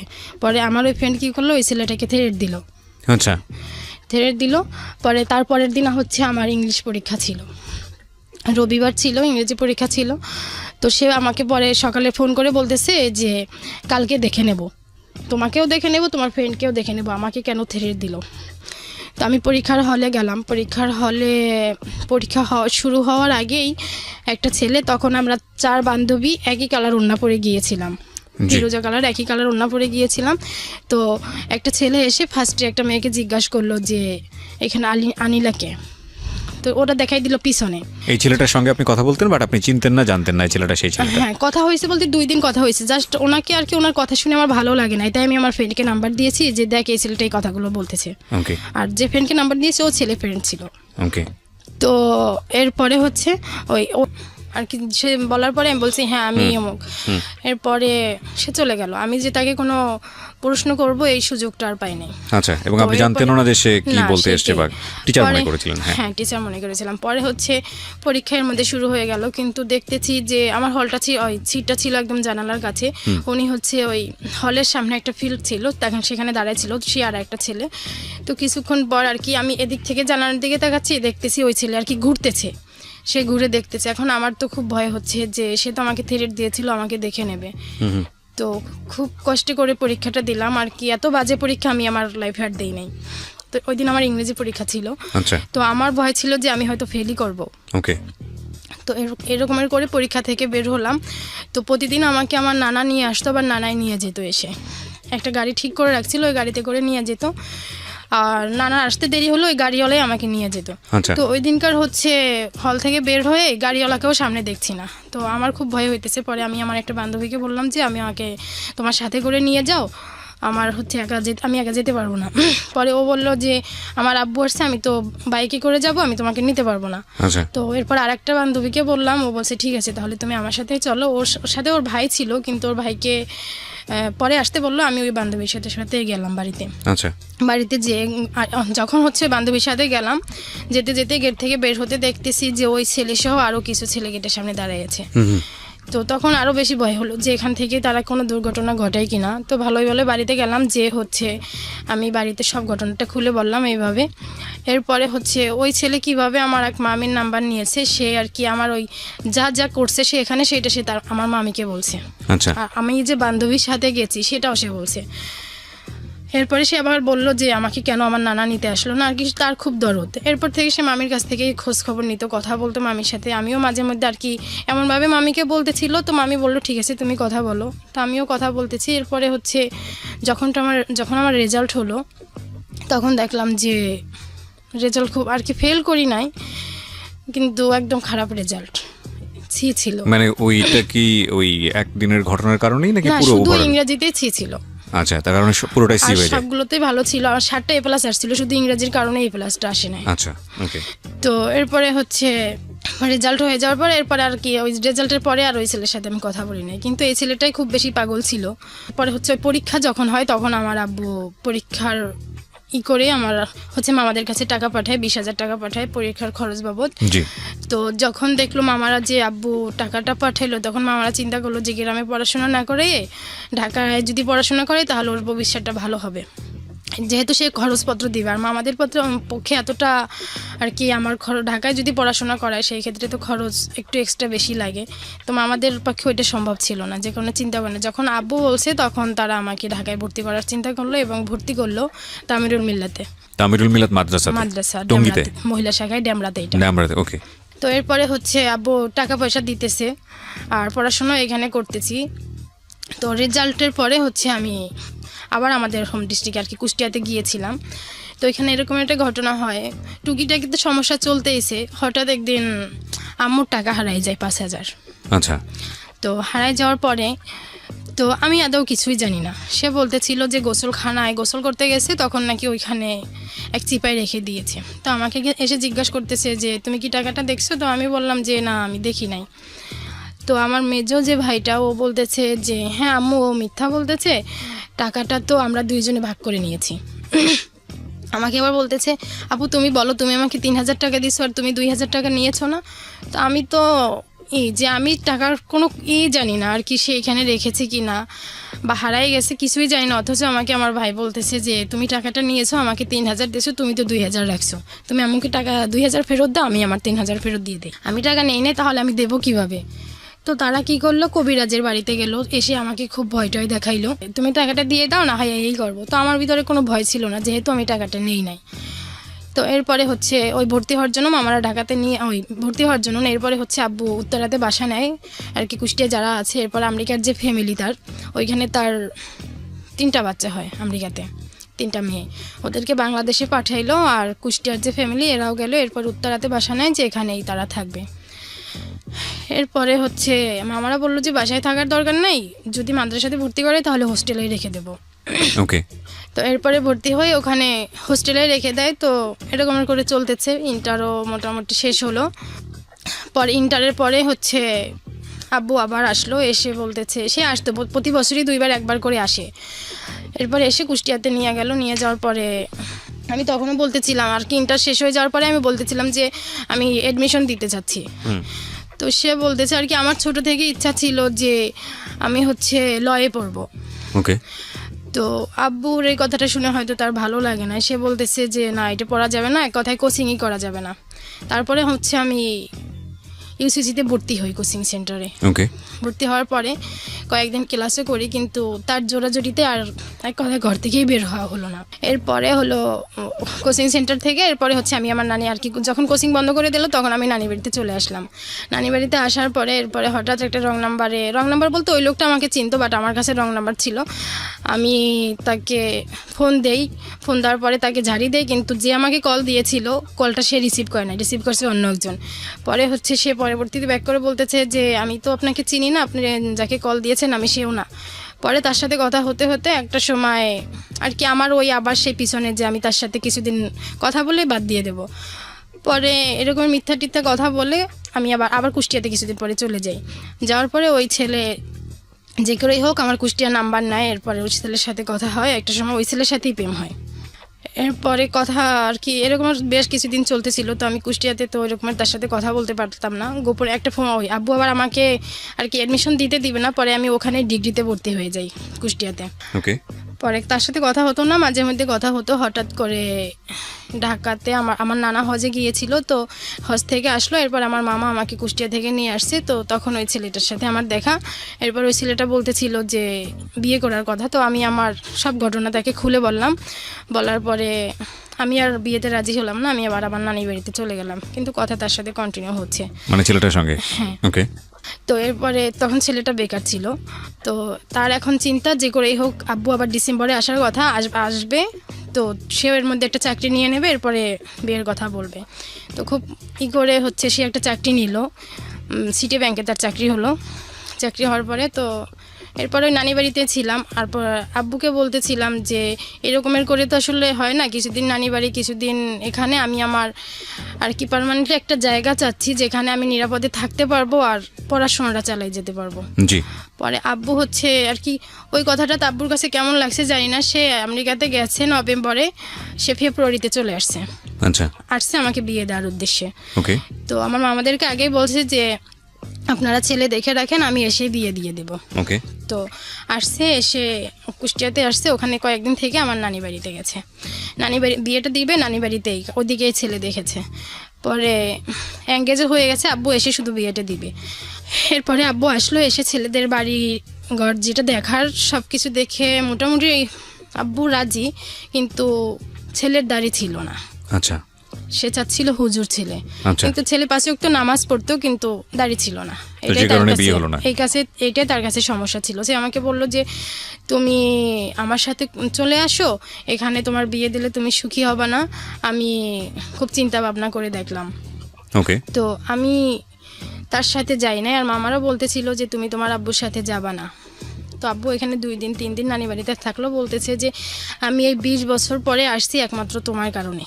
উনি কি আসলে 20 বছর পরেই বাংলাদেশে আসছিল? না, বাংলাদেশে কন্টিনিউ আসতেছে আর কি। 20 বছর পরে সে আমার নানি বাড়িতে গিয়েছে। ওকে। ওকে।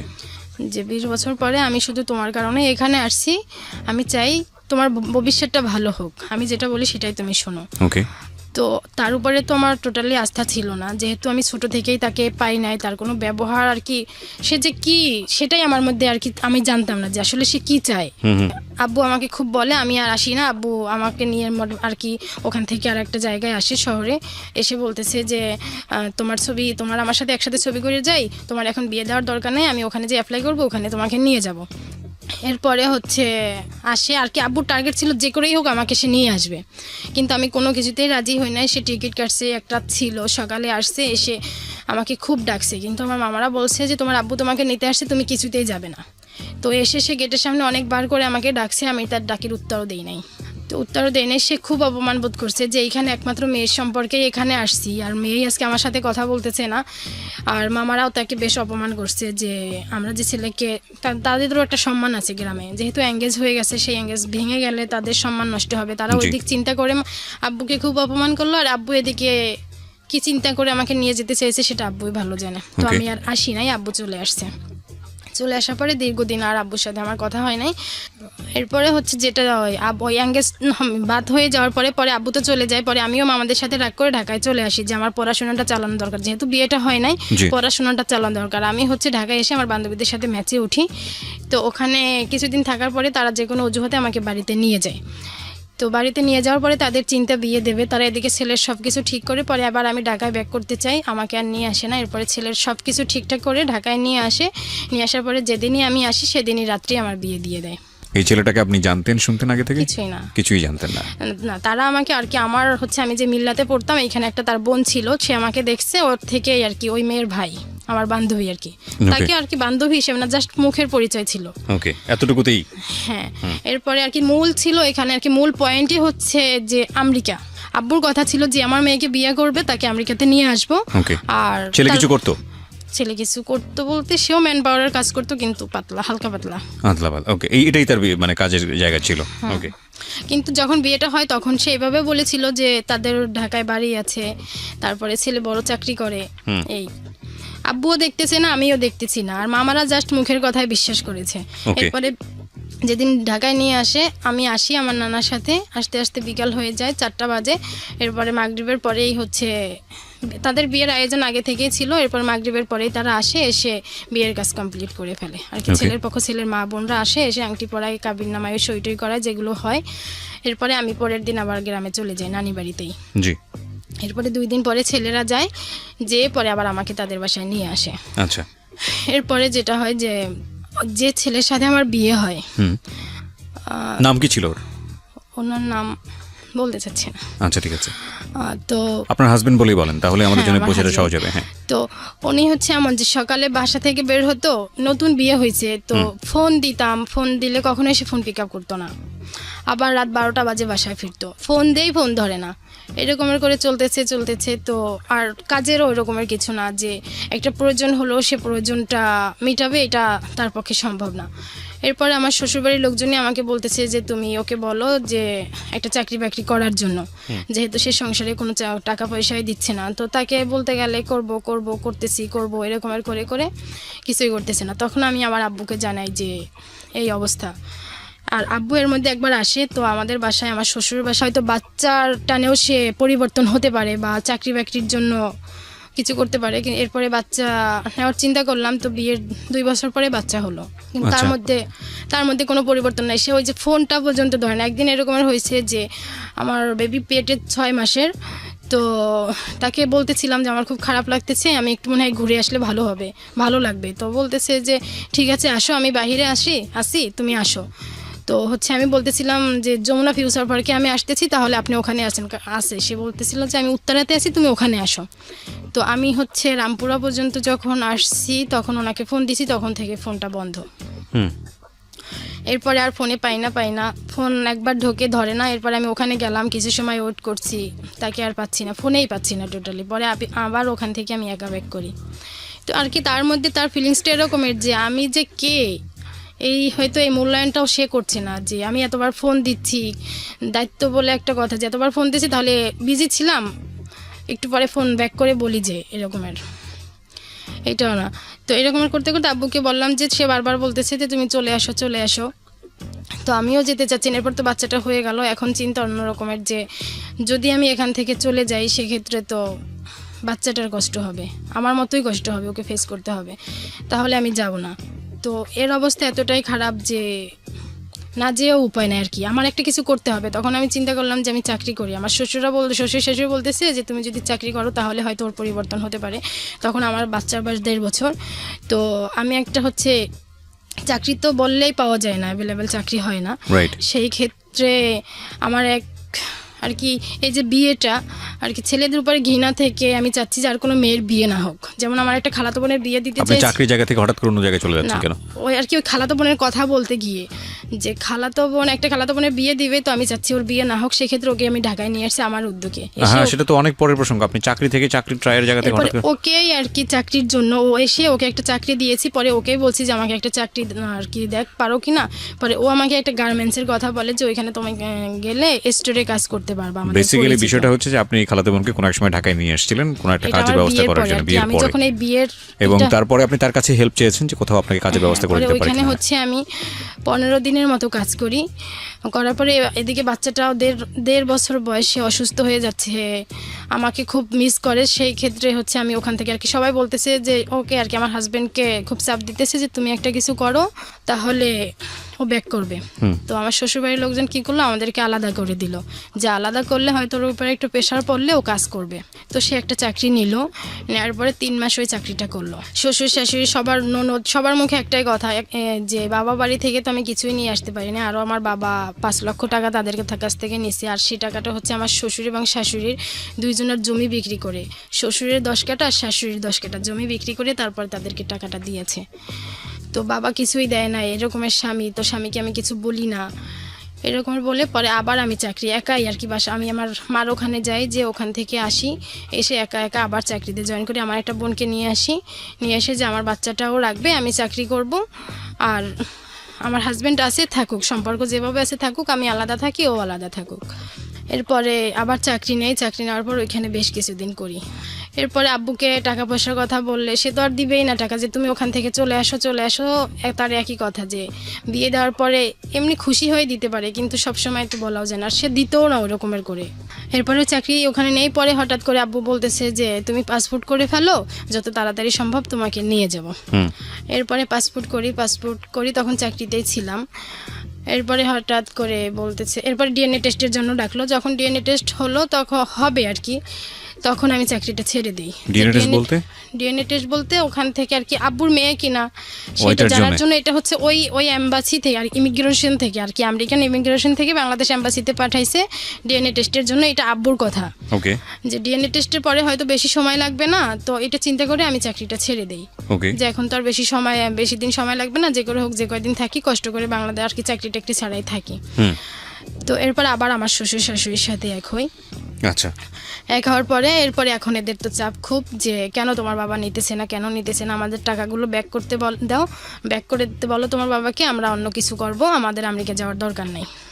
এখন তাদের খুব নেগেটিভ চিন্তা আব্বুর উপরে, যে আমাকে তারা বিক্রি করে দিয়েছে, এই কথা তারা বলে যে তোমাকে তোমার বাবা বিক্রি করে দিয়েছে, তোমার মার সাথে তোমার বাবার সম্পর্ক আগেই নষ্ট হয়ে গেছে, তাহলে তোমার মামারা কেন আমাদের থেকে টাকাগুলো নিল, সবাই প্ল্যান করে তোমাকে বিক্রি করে দিয়েছে, যদি এরকম একটা হইতো তাহলে তোমার মামারা বাবা কেউ কিছু হলেও তোমার বিয়েতে দিত।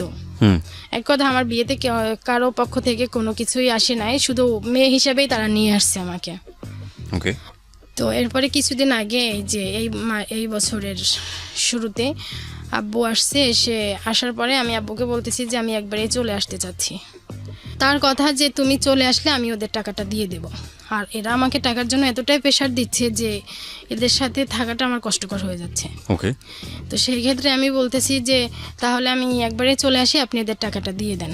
বলতেছে ঠিক আছে তুমি চলে আসো। তো আমি হচ্ছে এখান থেকে আমার মামাকে করে গেলাম, কারণ আমার হাজব্যান্ডের ওরকমের ছিল না, যে সে এতটাই আর কি বেকার, তো বেকার, তারপরেও বর্তমান যুগে বেকার হলেও কিছুটা হলে নিজের ফোনের ব্যালেন্স ঢুকানোর মতো তো টাকা থাকে, তার কাছে এটাও থাকে না। তার একটা বাচ্চা যে আর কি অসুস্থ হলে মেডিকেল পর্যন্ত নিয়ে যাবে, সেটাও তার পক্ষে সম্ভব না। তো আব্বুকে বলার পরে এরপরে আমি গেলাম আমাদের বাড়িতে, যাওয়ার পরে মোটামুটি তাকে বললাম খুব করে, মামা বুঝালো যে টাকাগুলো দিয়ে দেন, আর না হয় ওদেরকে যত দ্রুত সম্ভব নিয়ে যান। সে বলছে হবে হবে হবে এরকমের করে। পরে আমি ওখানে থাকবো এই চিন্তা করলাম, আব্বু চলে গেল। তো থাকতেছি বেশ কিছুদিন। এরপর আমার এমএ পরীক্ষা ছিল ফার্স্ট ইয়ারের, ওইটা দিলাম। দেওয়ার পরে আবার যখন আসলাম এখানে আর কি কুষ্টিয়াতে গেলাম, তখন আম্মু আব্বুকে বলতেছে যে এখানে মেয়েকে রাখা যাবে না, যদি রাখো তাহলে আলাদা বাসা করে রাখতে হবে।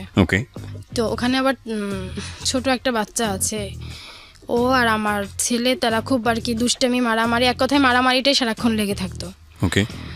যেটা নিয়ে আরও সংসারের মধ্যে বেশি ঝামেলা হতো। তো আব্বুকে বলতেছি যে এরকমের ওরা সারাক্ষণ মারামারি করে, তো কি করা যায়? আব্বু বলে ঠিক আছে তাহলে তুমি তোমার বাচ্চাকে ওর বাবা বাড়ি পাঠিয়ে দাও।